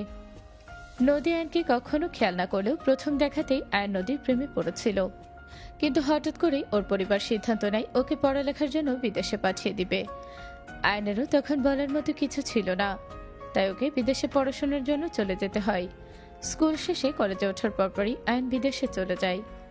বিদেশে যাওয়ার পর নদীর সাথে ওর আর কোনো ধরনের যোগাযোগ থাকে না। পরেও অনেক কষ্টে নদীর বেস্ট ফ্রেন্ডের কন্ট্যাক্ট নাম্বার জোগাড় করে। নদীর বেস্ট ফ্রেন্ডের থেকে নদীর সব খোঁজ খবর নিতে শুরু করে। এক সময় আয়ন সিদ্ধান্ত নেয় দেশে এসে নদীকে নিজের মনের কথাটা জানাবে। তখনই নদীর বেস্ট ফ্রেন্ড ওকে জানায় নদী একটা ছেলের সাথে রিলেশনে আছে। এ কথা জানার পরে আয়নের মনটা ভেঙে যায়। ও তারপর থেকে আর নদীর কোনো খোঁজ খবর নেয় না, কিন্তু মনে মনে ঠিকই সবসময় নদীকে ভালোবেসে চলে। এক সময় ওর বড় ভাই জানায় সে একটা মেয়েকে পছন্দ করে এবং ওরা দুজন খুব শীঘ্রই বিয়ে করবে। এ কথা শুনে আয়ন খুবই খুশি হয়, কিন্তু ওর মন আবারও ভেঙে যায় যখন জানতে পারে মেয়েটা আর কেউ নয়, ওরই ভালোবাসার মানুষ নদী। ও দীপ্ত ও নদীর বিয়েতে ও আসে না। নিজের কাজের বাহানায় বিদেশেই থেকে যায়। ও সিদ্ধান্ত নেয় ও আর কোনোদিন দেশে ফিরবে না, কিন্তু একটা জরুরি কাজে ওকে দেশে আসতে হয় কিছুদিন আগে। ও ভেবেছিল ও বাসায় আসবে না, কিন্তু এত বছর পর দেশে এসে বাসায় না আসলে পরিবারের মানুষজন কষ্ট পাবে ভেবে ও বাসায় আসে। কিন্তু বাসায় আসলেও এই 2 দিনের ভেতরে ও বাসায় তেমন একটা সময় কাটায় না। যতটা সম্ভব পারে বাহিরের সময় কাটায়, আর সবাইকে বলে পুরনো বন্ধুদের সাথে দেখা করতে গেছে। ওই দিনও বন্ধুদের সাথে দেখা করে বাসায় ফিরে হঠাৎই শুনতে পায় ওর ভাইয়ের রুম থেকে নদীর কান্নার আওয়াজ আসছে। আর তারপর সবকিছু জানতে পেরে ওর রাগ হতে থাকে। নিজের ভালোবাসার মানুষকে এভাবে কষ্ট পেতে দেখে ও নিজেও খুব কষ্ট পায়। আর তারপরে তো সবকিছু শেষ করে ও নদীকে বিয়ে করে নেয়। ও কখনো কল্পনা করেনি এভাবে হুট করে দেশে আসায় ও নিজের ভালোবাসার মানুষটিকে আপন করে পাবে। পুরনো দিনের কথা আর বর্তমানের কথা চিন্তা করতে করতে আয়নের চোখেও ঘুম চলে আসে। ও নিজেও ঘুমিয়ে পড়ে। প্রতিদিনের অভ্যাস মতো সকালবেলা উঠে নদী গোসল সেরে নেয়। গোসল শেষ করে ও কিচেনে যায় নিজেদের জন্য নাস্তা তৈরি করতে। নদী আর আয়নের জন্য স্যান্ডউইচ বানাচ্ছিল, তখন কিচেনে এসে হাজির হয় তৃষা। তৃষাকে দেখেও নদী ইগনোর করে নিজের কাজ করতে থাকে। নদীকে কাজ করতে দেখে তৃষা বলে, তুমি স্যান্ডউইচ পরে বানাও, কাল সারা রাত জেগেছিলাম। আমার না খুব মাথাটা ধরেছে, আমার জন্য 1 কাপ ব্ল্যাক কফি বানিয়ে দাও। তৃষার কথায় নদী কোনো পাত্তা না দিয়ে নিজের কাজ করতে থাকে। সেটা দেখে তৃষা জোরে বলে, এই তুমি কি কানে শুনতে পাও না? তোমাকে তো বললাম হাতের কাজ পরে করো, আগে আমাকে একটা ব্ল্যাক কফি বানিয়ে দাও। এত যদি মাথা ধরে থাকে তাহলে নিজের ব্ল্যাক কফি নিজেই বানিয়ে নাও, আমাকে কেন অর্ডার দিচ্ছ? What are you mad? আমি কফি বানাবো? আমি? এই তুমি জানো তুমি কাকে কি বলছো? আমার বাবাকে চেনো তুমি? আমার বাসায় না 5 জন কাজের লোক ছিল, যারা সব সময় আমার 5 ফরমাস খাটতো। আমার পা থেকে জুতো খোলার জন্য না আলাদা লোক রাখা ছিল, আর সেই আমাকে তুমি বলছো কফি বানাতে? ফানি, তাড়াতাড়ি করে আমার জন্য কফি বানিয়ে দাও। পারবো না। কি? কানে কম শোনো নাকি তুমি? নাকি বাংলা বুঝতে পারো না? সহজ বাংলায় বললাম, আমি তোমার জন্য কফি বানাতে পারবো না। যদি পারো নিজেরটা নিজে বানিয়ে খাও, তা না হলে যা মন চায় তাই করো। এই মেয়ে, তোমার সাহস তো কম না, আমাকে কাজ করতে বলো। আমাকে কি কাজের লোক পেয়েছো নাকি? এক্স্যাক্টলি, আমি এটাই বোঝাতে চেয়েছি এত সময় ধরে। আমি তোমার কাজের লোক নই, যে তোমার অর্ডার ফলো করে চলবো। হতে পারো তুমি খুব বড় লোকের মেয়ে, তোমার বাসায় হয়তো অনেক কাজের লোকও ছিল, কিন্তু এখানে আমি তোমার কাজের লোক নই। যদি এতই বড় লোকের দেমাগ থাকে তাহলে নিজের বাবাকে বলো এখানেও তোমার জন্য কাজের লোক রেখে দিতে। এখন কানের কাছে এভাবে বক বক করে আমাকে ডিস্টার্ব করো না, আমাকে আমার কাজ করতে দাও। মুখে তো খুব বুলি ফুটেছে দেখছি, খুব চ্যাটাং চ্যাটাং করে কথা বলছিস। আমার বউ তোর কাছে কফি চেয়েছে, সেটা বানিয়ে দিলেই তো পারিস। তখন সেগুলো আমি নিজের ইচ্ছায় করতাম, নিজের দায়িত্ববোধ থেকে করতাম, বাধ্য হয়ে করতাম না। আর এখন এই কফি বানানোটা আপনার স্ত্রী আমাকে বাধ্য করেছে, বাট সরি, আমি এখন কারোর হুকুম মানতে বাধ্য নই। এক কাপ কফি তো বানাতে বলেছে, এতে এত নাটক করার কি আছে? আগেও তো ঘরে সব কাজ করতি, তাহলে তখন তো এত নাটক করতি না। আগের ব্যাপারে এখন আর এই ব্যাপারটা সম্পূর্ণ আলাদা। আগে আমি এই বাড়ির বউ ছিলাম, তাই কাজ করতাম। হ্যাঁ, এখনো এই বাড়ির বউ আছি আমি, কিন্তু জায়গাটা পরিবর্তন হয়েছে। আগে যে আমার স্বামী ছিল সে আমাকে কাজের লোকের মতো ট্রিট করত, তাই আমি ঘরের সব কাজ করতাম। কিন্তু এখন যে আমার স্বামী সে আমাকে মহারানীর মতো করে রাখে, তা আমি কেন করতে যাব কাজের লোকের মতো কাজ? আর ওই যে বললেন না শুধুমাত্র এক কাপ কফি বানানোর ব্যাপার, তো সেটা আপনার বউকে নিজেকেই বানিয়ে নিতে বলুন। আর যদি আপনার এতই কষ্ট লাগে নিজের বউয়ের জন্য, তাহলে আপনি বরং বানিয়ে দিন কফিটা। এই মেয়ে, বেয়াদবি করবি না। আমার বৌমার মাথা ধরেছে। ও যখন বলেছে কফি তোকে বানাতে হবে, তার মানে তোকেই বানাতে হবে। তুই তো এখন আমার ছোট ছেলের বউ, তাই না? তো আমি শাশুড়ি হয়ে তোকে আদেশ করছি, এখনই কফি বানিয়ে নিয়ে আয়। নদীর বাবা মা না থাকায় ও নিজের শাশুড়িকে নিজের মায়ের মতোই ভালোবাসে। ও সব সময় ওর শাশুড়িকে যথেষ্ট সম্মান করে। এর আগেও ওর শাশুড়ি ওকে জানোই তাই বলে অপমান করার পরেও তিনি মুখ ফুটে কিছু বলতে পারেনি। নদী তাই সামনে হাজির করেছে, তাই আজকে উনি মনে করেন ওনার আদেশ নদী পালন করবে। নদীও স্যান্ডউইচ বানানো শেষ করে কফির জন্য পানি বসায়। সেটা দেখে দীপ্ত, তৃষা আর ওর শাশুড়ি খুব খুশি হয়। ওদের চোখে মুখে বিজয়ের হাসি লেগে থাকে। নদী আর চোখে তৃষার দিকে একবার তাকায়, দেখে তৃষা ওর দিকে শয়তানি হাসি দিয়ে চেয়ে আছে, যেন ওকে বোঝাতে চাইছে ও জিতে গেছে। নদী সুন্দর মতো এক কাপ কফি বানায়। কফি মগ কিচেনে রেখে নদীর স্যান্ডউইচের প্লেট হাতে করে নিয়ে এসে ডাইনিংয়ে রাখে। তারপর গিয়ে কফির মগটা নিয়ে আসে। নদীকে কফির মগ হাতে করে আসতে দেখে তৃষা হাতে গিয়ে দেয়, কিন্তু নদী তৃষাকে উপেক্ষা করে কফির মগটা নিয়ে গিয়ে ডাইনিং টেবিলের একটা চেয়ারে বসে। তারপর আরাম করে বসে বসে কফিতে একটা চুমুক দেয়। তারপর নিজেই নিজেকে বলে, আরে বাহ নদী, তোর হাতে তো জাদু আছে, কফিটা তো সেই হয়েছে। নদীকে কফিটা নিজের জন্য বানাতে দেখে তৃষা খুব রেগে যায়। দীপ্ত আর ওর শাশুড়িও খুব রেগে যায়। তৃষা রেগে নদীর সামনে গিয়ে দাঁড়ায়, টেবিলের উপরে জোরে একটা চড় মেরে বলে, এই, তুমি আমার কফি কেন খাচ্ছ? তোমার কফি মানে কি? কফিটা কি তুমি বানিয়েছো নাকি? আমি তো তোমাকে বললাম ওর জন্য কফি বানাতে, তাই তো তুমি কফি বানাবে। এখন ওকে না দিয়ে সেটা নিজে কেন খাচ্ছ? হ্যাঁ, আপনি আমাকে আদেশ করেছিলেন ওর জন্য কফি বানাতে, কিন্তু আমি কি একবারও বলেছি আমি ওর জন্য কফি বানাবো? মানে কি? মানে হচ্ছে এটাই যে আমি আপনার বউয়ের জন্য কফিটা বানাইনি, কফিটা আমি নিজের জন্যই বানিয়েছি। যদি আপনাদের এতই কফি খেতে মন চায় তো নিজেরা বানিয়ে খান না, আমাকে কেন ডিস্টার্ব করছেন? তুমি আমার জন্য কফি বানাবে না, তাই তো? ঠিক আছে, আমি যদি কফি না খাই তাহলে তোমাকেও এই কফি খেতে দেব না। তৃষা রেগে নদীর হাত থেকে কফির মগটা ছিনিয়ে নেয়, তারপর সেটা ফ্লোরে ছুঁড়ে মারে। নদী চেয়ার থেকে উঠে দাঁড়ায়, এক নজর নিচে ভাঙা কফির মগটার দিকে তাকিয়ে তৃষার দিকে ফিরে তৃষার গালে সজোরে একটা চড় বসায়। নদীর এমন কাণ্ডে সবাই হতভম্ব হয়ে পড়ে। দীপ্তর মা আর দীপ্ত একে অপরের মুখ চাওয়াচাই করতে থাকে। নদী আগে অনেক শান্ত স্বভাবের ছিল, ওদের সবার অপমান অপদস্থ মারধর সব চুপচাপ সহ্য করে নিত। সেই নদী আজকে তৃষাকে চড় মেরেছে, এটা যেন ওদের কারোরই বিশ্বাসই হতে চায় না। How dare you! তুমি আমাকে চড় মারলে? তুমি জানো এর ফল কি হতে পারে? তোমার মতো ভিখারির বাচ্চা এত সাহস পাও কোথা থেকে আমাকে চড় মারার? এই চরটা যদি তোমার মা বাবা তোমাকে ছোট থাকতে দিত না, তাহলে আজকে এই ধরনের অসভ্যতামি তুমি করতে পারতে না। তোমার সাহস হলো কি করে আমার হাত থেকে কফির মগ ছিনিয়ে নিয়ে সেটা ছুঁড়ে ফেলো? আমার বানানো কফি তোমাকে ফেলানোর অনুমতি কে দিয়েছে? নদীর ব্যবহারে সবাই অবাক হলেও দীপ্ত রেগে নদীর সামনে এসে দাঁড়ায়। তারপর নদীকে চড় মারার জন্য হাত উঁচু করে বলে, তো সাহস খুব বেড়ে গেছে না? এত বড় স্পর্ধা তুই আমার বউয়ের গায়ে হাত তুলিস? আজকে দেখ আমি তোকে কি করি। কথাটা বলে দীপ্ত নদীকে চড় মারতে নেয়। তখনই আয়ান এসে দীপ্তর হাত ধরে ফেলে আর বলে, তুমি আবারও আমার বউয়ের গায়ে হাত তোলার চেষ্টা করেছো? আগের দিনের ওয়ার্নিং কি ভুলে গেছো নাকি? তাহলে আবারও মনে করে নাও। খবরদার, আমার বউয়ের গায়ে যদি একটা ফুলের টোকাও লাগে তাহলে কিন্তু আমি কাউকে ছেড়ে কথা বলবো না। বাহ, তুই তো ভারী স্বার্থপর।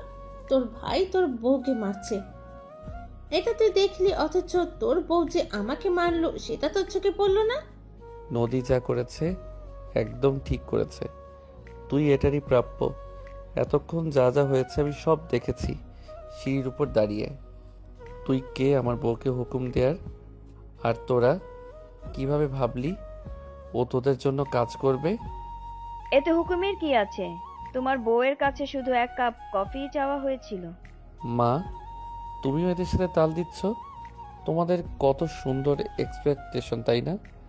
যেই মেয়ে 2টা বছর ওর হাজবেন্ডের সাথে পরকীয়া করেছে, যার জন্য ওর সংসার ভেঙেছে, যে কিনা এখন ওর এক্স হাজবেন্ডের ওয়াইফ, সে ওকে কফি বানাতে বলবে আর ও হাসি মুখে নাচতে নাচতে কফি বানিয়ে দিবে, তাই না? আসলেই তোমরা কত কিছু ভাবতে পারো। ওর জায়গায় তুমি হলে তুমি পারতে নিজের জীবন ধ্বংসকারীর জন্য কফি বানাতে? আয়নের কথা শুনে ওর মা একদম চুপ হয়ে যায়। আর তৃষা, তোর কি সামান্য লজ্জাটুকুও নেই? যার জীবনটা একদম ছারখার করে দিয়েছিস, যার থেকে তার স্বামীকে কেড়ে নিয়েছিস, তার এত সুন্দর গোছানো সংসার কেড়ে নিয়েছিস, তার ভালোবাসার মানুষটাকে কেড়ে নিয়েছিস, আবার তাকে এসে বলছিস তোর জন্য কফি বানাতে? তোর ভিতরে যদি সামান্য লজ্জা বোধটুকু থাকতো তাহলে তুই এটা করতে পারতি না। তোর জন্য একটা চর যথেষ্ট না। তোর এই কাজের জন্য সামান্য একটা চর কিছুই না। এর থেকে বড় শাস্তি ডিজার্ভ করিস তুই। আর ভাইয়া, তুমি যে কিনা একসময় এর স্বামী ছিলে, ওর সাথে একটা কমিটমেন্টে থেকেও দিনের পর দিন ওকে ঠকিয়ে গেছো, ওর সাথে অন্যায় করেছো, অবিচার করেছো, যখন খুশি তখন ওকে অত্যাচার করেছো, আবার ওর সামনে নিজের পরকীয়া প্রেমিকাকে বিয়ে করে নিয়ে এসেছো। তারপরও তুমি চাও যে তোমার সব হুকুম ও পালন করবে? আল্লাহ যে আসলে তোমাদের কি দিয়ে তৈরি করেছে! না আছে লজ্জা, না আছে বিবেক। নদী, আমাদের নাস্তা তো রেডি, তাই না? আজকে আর এখানে বসে খাবো না, চলো রুমে নিয়ে চলো। তুমি নাস্তার প্লেটটা নিয়ে যাও, আমি চা বানিয়ে নিয়ে আসছি। আয়ন চলে যেতেই নদী আবারও রান্নাঘরে গিয়ে ওরা আয়নের জন্য দুধ চা বানিয়ে নেয়। তারপর একটা ট্রেতে চায়ের কাপ দুটো নিয়ে উপরে চলে যায়। আয়নের থেকে বকা শুনে দিশা আরও রেগে যায়। ওর শাশুড়ির সামনে দাঁড়িয়ে বলে, মা, আপনি দেখলেন এই মেয়েটা আপনার ছোট ছেলেকে কিভাবে বশ করেছে? এর একটা কিছু করতেই হবে। যাই হোক, এর ব্যাপারটা পরে দেখা যাবে। আমার এখন মাথা ধরেছে। আপনি একটু আমার জন্য 1 কাপ কফি করে নিয়ে আসুন। আমি? হ্যাঁ, আপনাকেই তো বললাম। দীপ্ত তোর মা একবার দীপ্তর দিকে তাকায় দেখে দীপ্ত চুপচাপ দাঁড়িয়ে আছে। সেটা দেখে উনি তৃষাকে বলে, দেখো বৌমা, আমার তো বয়স হয়েছে, তুমি এ বাড়ির বড় বউ, সবার জন্য নাস্তা বানানো তোমার দায়িত্ব। মাথা ধরেছে বুঝলাম, কিন্তু নাস্তাও তো বানাতে হবে। অনেক বেলা হয়ে গেছে, আজকে বরং তুমি চলো, আমি তোমাকে সাহায্য করে দিব। কালকে থেকে না হয় তুমি নিজেই সবটা করো। চলো দুজনে মিলে নাস্তা বানিয়ে নিয়ে আসি। আমি সবার জন্য নাস্তা বানাবো? তুমি এ বাড়ির বউ, তোমার শ্বশুরের জন্য, তোমার স্বামীর জন্য, আমার জন্য শুধু নাস্তা না, 3 বেলার রান্নাও তো তোমাকেই করতে হবে। এটাই তো বাড়ির বউদের কর্তব্য। দীপ্ত, তোমার মা এসব কি বলছে? আমাকে এখন সবার জন্য রান্না করতে হবে? Like serious? তুমি জানো না আমি যে রান্না করতে পারি না? তোমার মাকে এসব বলনি তুমি? দেখুন মা, আমি একটু আগে নদীকেও বলেছি আর আপনাকেও বলছি, আমি এসব রান্না করা পারি না। আমার বাড়িতে না 5 জন কাজের লোক ছিল এসবের জন্য, তাই আমার থেকে এসব এক্সপেকটেশন রাখবেন না। যাই হোক, আমার এত কথা বলতে ভালো লাগছে না। আমার মাথাটা খুবই ব্যথা করছে। আপনি প্লিজ আমার জন্য 1 কাপ কফি করে দিন। আর তারপরে আমাদের তিনজনের জন্য নাস্তাটা বানিয়ে ফেলুন। দীপ্ত, ও এসব কি বলছে? আমি নাস্তা বানাবো তোদের জন্য? হ্যাঁ বানাবে, এটার অবাক হওয়ার কি আছে? আগেও তো বানাতে, তাই না? বা দেখো, কাল সারা রাত ঠিকভাবে ঘুম হয়নি, এখন এত কিছু আর ভালো লাগছে না। তুমি আগে ওর জন্য 1 কাপ কফি বানাও, তারপর আমাদের 4 জনের নাস্তাটাও বানিয়ে ফেলো। অনেক খিদে পেয়েছে। কথাটা বলে দীপ্ত আর তিশা উপরে চলে যায়। দীপ্তর মা দীপ্তর আচরণে একদম তপ্তা খেয়ে যায়। উনি রান্নাঘরে গিয়ে তৃষার জন্য কফি বসায় আর রুটি বানানোর জন্য আটা মেখে নেয়। রুটি ছেঁকার সময় উনি একটু অন্যমনস্ক ছিলেন। ঠিক তখনই ওনার হাতটা পড়ে যায়। উনি তাড়াতাড়ি পোড়া হাত বেসিনের পানির নিচে ধরেন। ঠিক তখনই উপর থেকে দীপ্তর কণ্ঠ শোনা যায়। মার কত দেরি হবে? খিদে লেগেছে আমাদের অনেক। তিশার কফিটা আগে একটু দিয়ে যাও না। দীপ্তর মাও অশ্রুসিক্ত চোখে একবার উপরের দিকে তাকায়, একবার নিজের পোড়া হাতের দিকে তাকায়। ওনার তখন পুরোনো দিনের কথা মনে পড়ে যায়, যখন নদী দীপ্তর বউ ছিল। ও নিজের হাতেই সব কাজ করত। সকাল সকাল উঠে রান্না করত, ওনাকে একদম নিজের মায়ের মতো যত্ন করত। কোনো কাজ করতে দিত না, তার বদলে শুধু একটু ভালোবাসা চাইতো। কিন্তু উনি কখনোই নদীকে নিজের মায়ের মতো ভালোবাসেনি। উল্টো সব সময় ওর দোষ ধরত, সব সময় ওকে অপমান অপদস্থ করত। তারপরেও নদী কোনোদিন ওনার প্রতি কঠোর হয়নি, সবসময় মায়ের মতো সেবা যত্ন করে গেছে। আর আজকে তৃষা ওনাকে দিয়ে কাজ করাচ্ছে, আর পাশাপাশি ওনার ছেলেও বইয়ের পক্ষ নিয়ে ওনাকে দিয়ে কাজ করাচ্ছে। উনি এখন নিজের ভুলটা বুঝতে পারে, তারপরেও নিজের ইগোর জন্য উনি নদীর প্রতি করা ওনার অন্যায়গুলোকে ঠিক মনে করেন। চোখের পানি মুছে আবারও নাস্তা বানিয়ে উপরে নিয়ে যান। দীপ্ত, তোর সাথে আমার কিছু কথা আছে। বলো। দেখ বাবা, আমার বয়স হয়েছে, আমার পক্ষে এখন 3 বেলা রান্না করা সম্ভব না। তো তুমি কি চাও তৃষা রান্না করুক? না, তা বলিনি। দেখ, আগে তো সবার জন্য নদী রান্না করত, আর এখন আয়ান তো ওকে আমাদের জন্য রান্না করতে দিবে না। ওরা তো আলাদা খাচ্ছে। তাই আমি বলি কি, তুই একটা কাজের লোক রাখ আমাদের রান্না বান্না আর সব কাজের জন্য। আপনি কি পাগল হয়েছেন মা? এখন একটা কাজের লোক রাখতে গেলে কত খরচ আপনি জানেন? তাছাড়া আপনার এখন বয়স হয়েছে, এতদিন শুয়ে বসে তো শরীরের সব হাড়ে জং ধরে গেছে। এই বয়সে মানুষ সারাদিন কাজ কাম করে ভিতরে থাকলে তবেই না সুস্থ থাকবে। হ্যাঁ মা, তৃষা তো ঠিকই বলেছে। যত কাজ কামের ভিতর থাকবা তত দেখবা শরীর সুস্থ আছে। আর তাছাড়া আয়ন আমাকে এখন গুনে গুনে 30,000 টাকা বেতন দেবে বলে দিয়েছে। আগে সংসারের সব খরচ তো ও চালাতো, তাই আমার বেতন নিয়ে কোনো সমস্যা ছিল না। কিন্তু এখন এই 30,000 টাকার ভিতরে আমাকে সবকিছু সামলাতে হবে। ও সংসার খরচের জন্য আর কোনো টাকা এক্সট্রা দেবে না বলে দিয়েছে। এর ভিতরে কাজের লোকের জন্য এক্সট্রা টাকা খরচ করতে বলো না তো। দীপ্তর কথা শুনে মায়ের বাড়ি একটা বড় ছটকা খায়। উনি কখনো আশাই করেননি দীপ্ত এমন কিছু বলবেন। ওনার পায়ের নিচ থেকে যেন মাটি সরে যায়।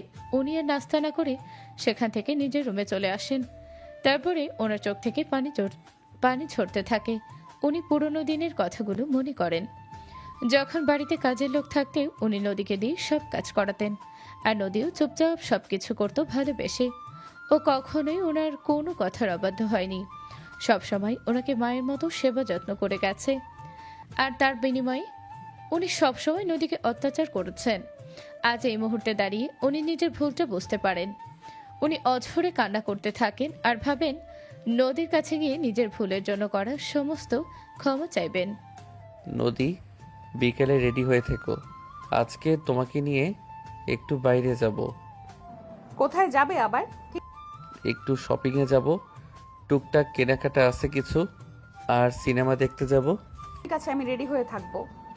যদিও আমার ইচ্ছা ছিল না আজকে অফিসে যাওয়ার, কিন্তু একটা আর্জেন্ট মিটিং আছে, আর কিছু মানুষকে তাদের আসল জায়গা দেখানোর আছে, সেজন্য আমাকে আজকে অফিসে যেতে হবে। তুমি দুপুরে খেয়ে নিও, আমার আস্তে আস্তে বিকাল হবে। আর হ্যাঁ, ওদের থেকে সাবধানে থেকো। তোমার আমাকে নিয়ে এত চিন্তা করতে হবে না। আমি এখন আর সেই আগের নদী নেই যে ওরা আমাকে সহজে কাবু করে ফেলবে। তুমি চিন্তা করো না আমাকে নিয়ে, আমি সামলে নেব সবটা। আচ্ছা, তোমার জন্য লাঞ্চ প্যাক করে দেব। তুমি খাবে কি দুপুরে? আমি বাইরে খেয়ে নেব। আর তাছাড়া তোমাকে নিয়ে চিন্তা করব না তো কাকে নিয়ে চিন্তা করব? আমার লাইফে তুমি ছাড়া এখন আর ইম্পর্টেন্ট কেউ নেই। ইম্পর্টেন্ট? হুম। আয়নের মুখে নিজেকে ওর জন্য সবচেয়ে গুরুত্বপূর্ণ জানতে পেরে নদী খুব খুশি হয়। ও এক পলকে আয়নের দিকে তাকিয়ে ভাবতে থাকে ও কারোর জন্য খুব ইম্পর্টেন্ট, যে কিনা ওকে নিয়ে চিন্তা করে, ওর কথা ভাবে, ওর কেয়ার করে। নদী এসব কিছু ভাবতে থাকে। তখনই আয়ান নদীর মাথার পিছন থেকে নিজের ডান হাত নিয়ে নদীর মাথাটা নিজের ঠোঁটের কাছে নিয়ে আসে। তারপর নদীর কপালে একটা আলতো চুমু খায়। নদী চোখ বন্ধ করে অনুভব করে আয়নের ছোঁয়া, যেটার ভিতরে নেই কোনো কামুকতা, আছে শুধুই মমতা। নদীর কাছে আয়নের এই ছোঁয়া খুবই ভালো লাগে। আয়ন নদীর কপাল থেকে নিজের ঠোঁটটা সরিয়ে নদীর গালে নিজের 2 হাত রেখে বলে, আমার এই ছোট ছোট স্পর্শগুলোকে খারাপভাবে নিও না প্লিজ। এগুলোকে ভালোবাসার চিহ্ন হিসেবে মনে করো। আসছি, নিজের খেয়াল রেখো। আয়ন বেরিয়ে যেতেই নদীর শাশুড়ি ও রুমে আসে। এই সময় নিজের শাশুড়িকে রুমে দেখে নদী কিছুটা অবাক হয়। ও মনে করে ওর শাশুড়ি হয়তো ওকে আবারও উল্টোপাল্টা কিছু বলতে এসেছে। কিন্তু নদী সম্পূর্ণ অবাক করে দিয়ে নদীর শাশুড়ি এসে নদীর এক হাত ধরে বলেন, নদী, মা পারলে আমাদের ক্ষমা করে দিও। আমি জানি আমি যা করেছি তার ক্ষমা অযোগ্য। সব সময় তোমাকে কষ্ট দিয়েছি, অনেক অন্যায় অত্যাচার করেছি। তবুও বলি, যদি পারো তো আমায় ক্ষমা করে দিও। নিজের শাশুড়ির মুখ থেকে এমন কথা শুনে নদী একেবারে অবাক হয়ে যায়।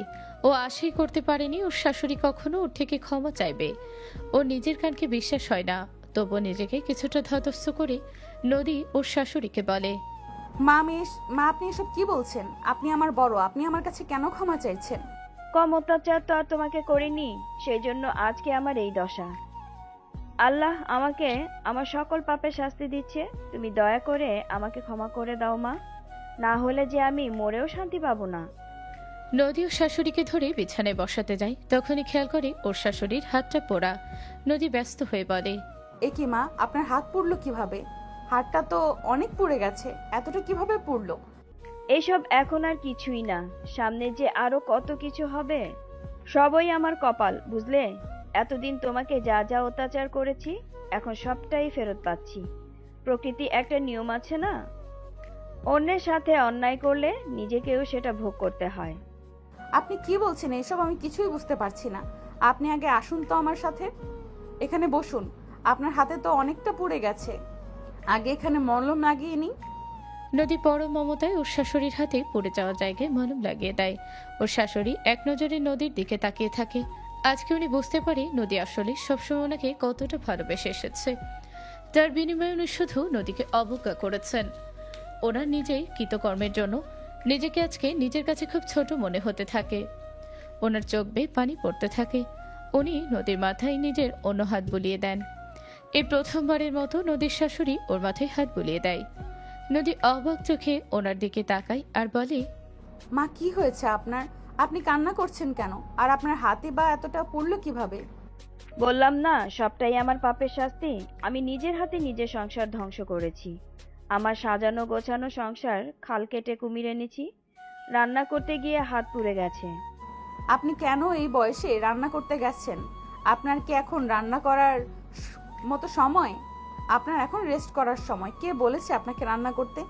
কি আবার, যাকে এত আয়োজন করে আমার ছেলে বিয়ে করে নিয়ে এসেছে সেই কালনাগিনী এসেই আমার উপরে হুমকি শুরু করেছে।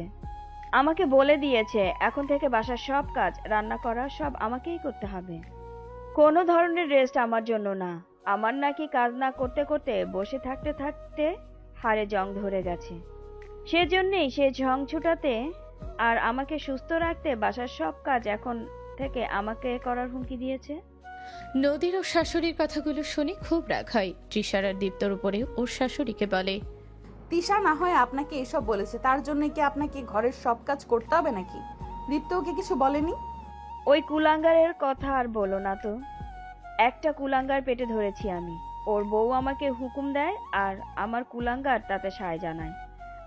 আমি ওদের বলেছিলাম আমার বাসার কাজ তৃষা না করুক, অন্তত একটা কাজের লোক রেখে দিবি। ওরা সেটাও মানা করে দিয়েছে। কাজের লোক রাখলে আগে নাকি অনেক খরচ হয়ে যাবে, তাই কাজের লোক রাখতে পারবে না। কথাগুলো বলতে বলতে নদীর শাশুড়ি ওর সামনে হু হু করে কেঁদে দেয়। নদীরও খুব খারাপ লাগতে থাকে। নদীর শাশুড়ির কিছুটা থেমে আবারও বলেন, তুমি আমাকে ক্ষমা করে দিও মা।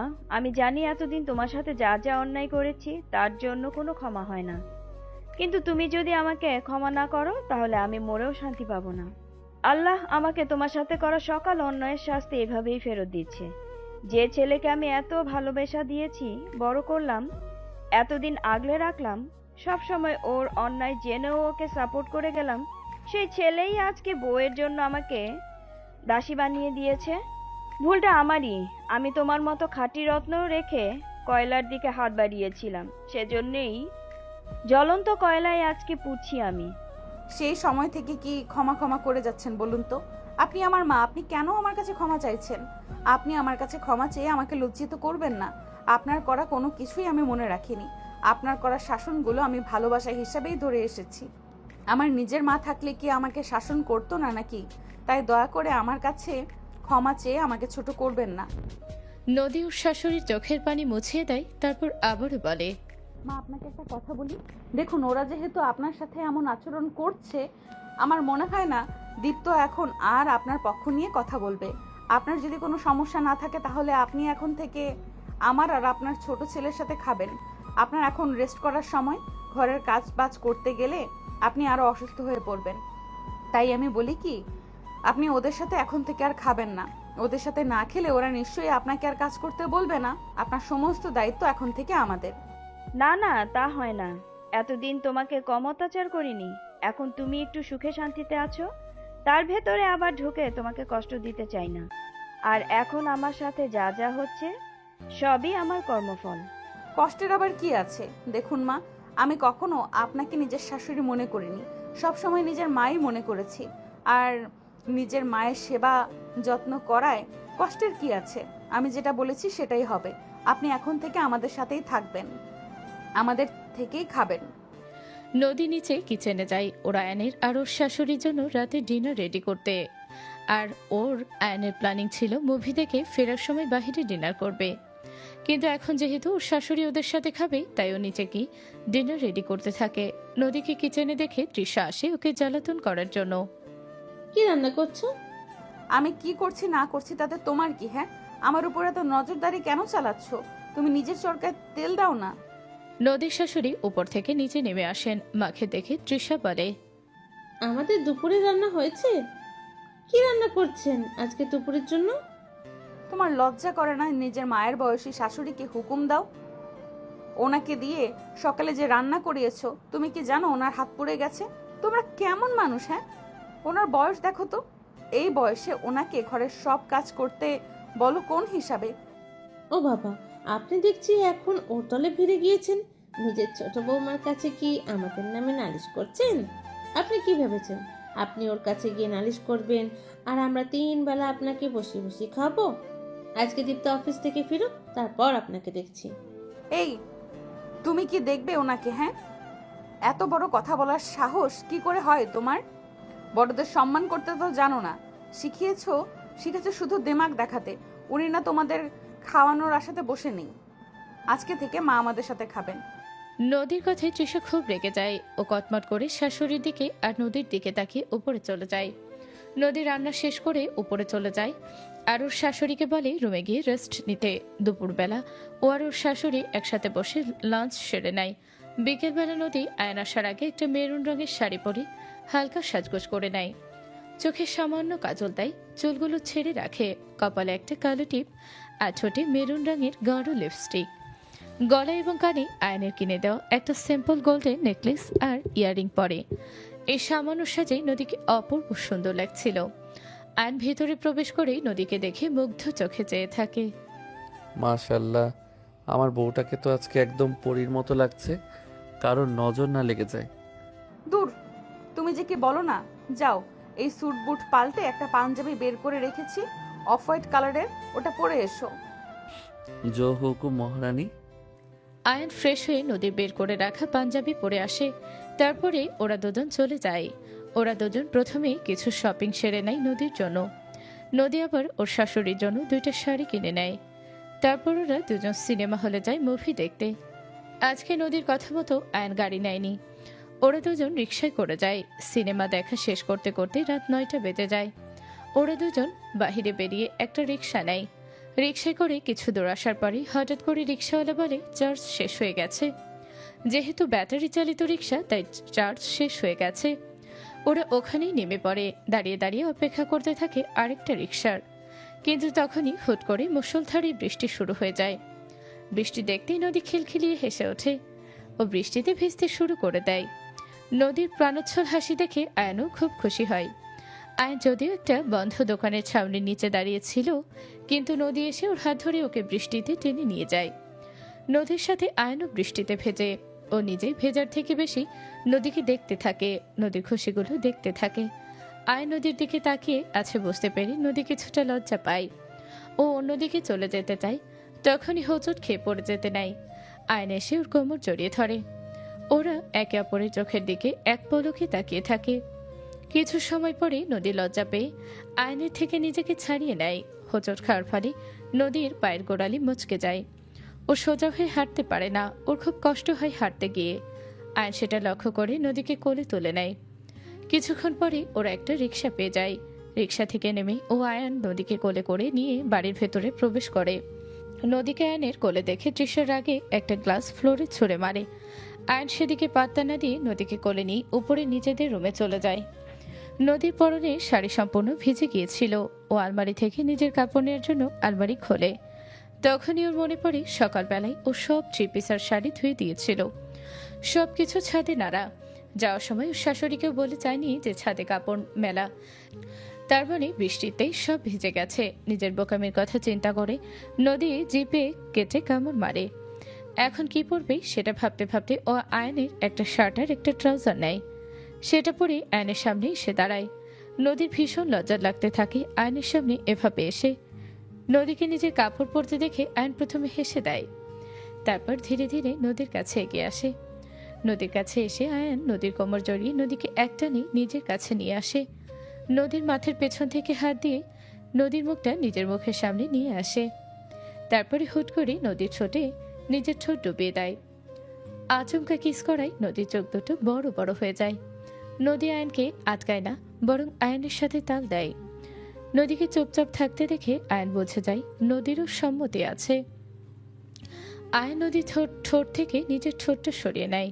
তারপর নদীকে কোলে তুলে নিয়ে বিছানায় শুয়ে দেয়। ও নদীর শার্টের বাটন একটা একটা করে খুলতে থাকে। হঠাৎই নদী ওর হাত চেপে ধরে ওকে আটকে দেয়। আয়ন মনে করে নদী হয়তোবা আনইজি ফিল করছে, তাই ওখান থেকে উঠে যেতে নাই। হুট করে নদী আয়নের জামার কলার ধরে আয়নকে নিজের ওপরে টেনে নিয়ে আসে। তারপরে নিজেই আয়নের ঠোঁটে ঠোঁট ডুবিয়ে দেয়। নদীর সম্মতিতে আয়ন এবার উঠে গিয়ে ঘরের সব লাইট অফ করে দিয়ে আসে। বাহিরে তখন বিদ্যুৎ চমকাতে থাকে। সে আলোতে ঘর আলোকিত হয়ে যায়। আয়ন নদীর কাছে এসে নদীকে কিস করতে থাকে। ধীরে ধীরে ও আরো গভীর হয়ে যেতে থাকে। নদীর মাঝে নিজেকে একেবারে উজাড় করে দেয়। নদীও আয়নের স্পর্শগুলো উপভোগ করতে থাকে। ওরা একে অপরের মাঝে মিলেমিশে একাকার হয়ে যায়। পরের দিন সকালবেলা যখন নদী কিচেনে যায়, দীপ্ত আর তৃষা ওর দিকে তেড়ে আসে। কাল লাগেনি তুই আমার জীবন তো ধ্বংস করেছিসই, এখন আমার চাকরিটাও খেয়ে ছাড়লি। আমার বাবার এতদিনে তিলে তিলে গড়া কোম্পানিটা ধ্বংস করে দিলি? তো লজ্জা করলো না এটা করতে? সকাল সকাল তোমরা দুজনে এসব কি ফালতু বকছো? দেখো, তোমাদের সাথে ফালতু বকবক করার মতো সময় আমার হাতে নেই। আমার নাস্তা তৈরি করতে হবে আমার হাজবেন্ড আর শাশুড়ি মায়ের জন্য। আমার সামনে থেকে সরো। তুই বুঝতে পারছিস না নাকি বুঝেও না বোঝার ভান করছিস? আজব তো, তখন থেকে কি বোঝার কথা বলছো বলো তো? আমি বলছি, ওরা কি বলছে? আয়ন পকেটে হাত গুজে ওপর থেকে নিচে নেমে আসতে থাকে। ও ঠোঁটে লেগে থাকে একটা ঠান্ডা হাসি। ও নিচে নেমে আসতেই দীপ্ত আর তৃষা নদীর থেকে দূরে সরে দাঁড়ায়। আয়ন নিচে এসে নদীর দিকে তাকিয়ে বলে, দীপ্ত ভাইয়ের চাকরিটা আর নেই। ও আগে আমাদের অফিসের অ্যাকাউন্ট ডিপার্টমেন্ট সামলাতো, কিন্তু আমি আগের দিন দেখলাম হিসাবে কিছু ভুলচুক আছে। প্রায় 10 কোটি টাকার মতো গরমিল আছে। ইনভেস্টিগেশন চলছে। যতদিন না প্রমাণিত হবে এই টাকার বিষয়টার সাথে ভাইয়ার কোনো সম্পর্ক নেই, ততদিন পর্যন্ত ভাইয়াকে চাকরি থেকে বরখাস্ত করা হয়েছে। আর যদি প্রমাণ হয় টাকাগুলো ভাইয়াই সরিয়েছে, তাহলে তার জন্য ভাইয়াকে উপযুক্ত শাস্তি পেতে হবে। আর তৃষার বাবার কোম্পানি? তৃষার বাবার কোম্পানি থেকে আমরা বিভিন্ন বিল্ডিংয়ের জন্য কনস্ট্রাকশনের আইটেম নিতাম। রড, সিমেন্ট, ইট এগুলো সব ওর বাবার কোম্পানি থেকেই সাপ্লাই করা হতো। কিন্তু মাঝে আমাদের একটা কনস্ট্রাকশন সাইটের বিল্ডিং ধসে পড়ে। তারপরে খোঁজ নিয়ে জানতে পারি ওখানে ব্যবহার করা সমস্ত কিছু একদম নর্মাল কম দামি পণ্য। কিন্তু ওর বাবাকে আমরা সব সময় দামি পণ্যের জন্য টাকা দিতাম, তাই ওনার বিরুদ্ধেও আমি মামলা করেছি। এখন এটা ওনার নিজের কাজ নাকি ওনার আন্ডারে থাকা কর্মীর কাজ সেটা পুলিশ ঠিক করবে। ভাইয়া আর তৃষা, তোমাদের দুইজনকে একটা কথা বলে দিচ্ছি, কান খুলে শুনে রাখো। ভাইয়া, তুমি তো জানোই যে এই বাড়ি বিজনেস সবটাই আমার নামে, তাই আমার বাড়িতে থাকতে হলে আমার বউকে সম্মান দিয়ে চলতে হবে। ভাইয়ার যেহেতু এখন চাকরিটা নেই, তাই তোমাদের খাওয়ার খরচটাও আমি দেব। বাট আমার বউয়ের সাথে কোনো রকম বাজে আচরণ দেখলে সেটাও পাবে না তোমরা। এটা আমার লাস্ট ওয়ার্নিং। সেদিনের পরে দীপ্ত আর তৃষা নদীর সাথে তেমন খারাপ আচরণ করে না। তৃষা দমে যায় কারণ তৃষার বাবার নামে কেস হয়ে যায়। ওনার আরও কিছু দুর্নীতির কথা সামনে আসে, যার ফলে ওনার 6 বছরের কারাদণ্ড হয় এবং ওনার সমস্ত সম্পত্তি পুলিশ বাজেয়াপ্ত করে নেয়। দীপ্তর চাকরি চলে যাওয়ার পরে আর কোথাও কোনো চাকরি জোগাড় করতে পারেনি, তাই ওকে আর তৃষাকে আয়ানের উপরে নির্ভর করে চলতে হয়। ওর আর তৃষার ভিতরে ঝগড়া ঝামেলা লেগেই থাকে। তৃষা একটু উচ্চবিলাসী জীবনযাপন পছন্দ করে, কিন্তু দীপ্ত সেগুলো পূরণ করতে পারে না। সেজন্য ওদের দুজনের ভিতর সবসময় ঝগড়া ঝামেলা লেগেই থাকে। তৃষার এই আচরণে দীপ্ত ধীরে ধীরে পস্তাতে থাকে। ওর তখন নিজের আগের জীবনের কথা মনে পড়ে, যখন ও আর নদী একসাথে ছিল। নদী কখনোই ওর সামর্থ্যের বাইরে গিয়ে কোনো আবদার করতো না, সব সময় ওকে বুঝতো, ওকে সাপোর্ট করত। সেখানে তৃষা সম্পূর্ণই উল্টো। নিজের ভুল বুঝতে পেরে দীপ্তর আফসোস হতে থাকে। এভাবে কেটে যায় কয়েক মাস। হুট করে একদিন ড্রয়িং রুমে নদী মাথা ঘুরে পড়ে যায়। ডাক্তার এসে চেক আপ করে জানায় নদী মা হতে চলেছে। এই খবর জানতে পেরে আয়ান আর নদীর শাশুড়ি দুজনেই খুব খুশি হয়। এদিকে দীপ্তর মাথায় যেন আকাশ ভেঙে পড়ে। নদী, ডাক্তার এসব কি বলছে? তুমি কিভাবে মা হতে পারো? আজব, আমি কেন মা হতে পারবো না? দেখো, আমি একটা বিবাহিত মেয়ে, তাই মা না হওয়ার তো কোনো কারণ দেখছি না। কিন্তু সেদিন চেক আপের সময় ডাক্তার তো বলেছিল তুমি কখনো মা হতে পারবে না। কারণ ডক্টরকে আমি বলেছিলাম এমনটা। আসলে সমস্যা আমার ভেতরে না, তোমার ভেতরে আছে। তুমি কখনো বাবা হতে পারবে না। এতগুলো বছর আমি সবার থেকে সবটা লুকিয়েছি, সমাজের চোখে বন্ধা হয়ে থেকেছি, সবার অপমান সহ্য করেছি শুধুমাত্র তোমার সম্মান রক্ষা করতে। অথচ তুমি কি করেছো দেখো, মাঝপথে এসে আমার হাত ছেড়ে দিয়েছো। ভালোই করেছো। তুমি যদি আমার হাত না ছাড়তে, তাহলে আমি আয়নের মতো এত ভালো একজন জীবনসঙ্গী পেতাম না, যে আমাকে ভালোবাসে, সাপোর্ট করে, বোঝে, যার কাছে শুধু আমি গুরুত্বপূর্ণ। আমার দোষ ভুল এগুলোর থেকেও। দীপ্ত, ও এগুলো কি বলছে? তুমি কখনো পারবে না। এতগুলো দিন আমি তোমার সাথে ছিলাম, ভেবেছিলাম আমাদের সম্পর্কটাকে একটা সুযোগ দিব, কিন্তু সরি, আজকের পরে আর সেটা সম্ভব না। সম্পর্কটাকে সুযোগ দিবে মানে কি? তুমি তো আমাকে ভালোবাসো, তাই না? না, বাসি না আমি ভালো তোমাকে। তোমাকে বিয়ে করাটা শুধুমাত্র আমার একটা চাল ছিল, যাতে করে আমি আয়ানের জীবন থেকে নদীকে বের করতে পারি। আয়ানকে আমি স্কুল লাইফ থেকে ভালোবাসি, কিন্তু ও সেই স্কুল লাইফ থেকে নদীকে ভালোবেসে আসছে। ভেবেছিলাম বিদেশে যাওয়ার পর ও হয়তো নদীকে ভুলে যাবে, কিন্তু না, ও নদীর বেস্ট ফ্রেন্ডের সাথে নদীর খোঁজ খবর রাখতো। ও নদীর বেস্ট ফ্রেন্ডের থেকে নদীর খোঁজ খবর রাখতো। তারপরে যখন তোমার সাথে নদীর বিয়ে হলো, ভেবেছিলাম তখন হয়তো ও নদীকে ভুলে যাবে, কিন্তু না, ও তখন প্রতিজ্ঞা করলো ও আর জীবনে কখনো বিয়েই করবে না। এতদিন ভাবতাম নদী ওর বড় ভাইয়ের বউ ছিল, সেই জন্য হয়তো ও অন্য কাউকে ভালোবাসতে ভয় পাচ্ছে। তাই তোমার জীবন থেকে নদীকে বের করতে আমি তোমার সাথেও প্রেমের অভিনয় করেছিলাম। তারপর যখন তোমার আর নদীর ডিভোর্স হয়ে গেল, ভাবলাম তখন হয়তো আয়ন আবার বিদেশে ফিরে যাবে, আর তারপরে ওকে আমি ভুলিয়ে ভালিয়ে নিজের করে নেব।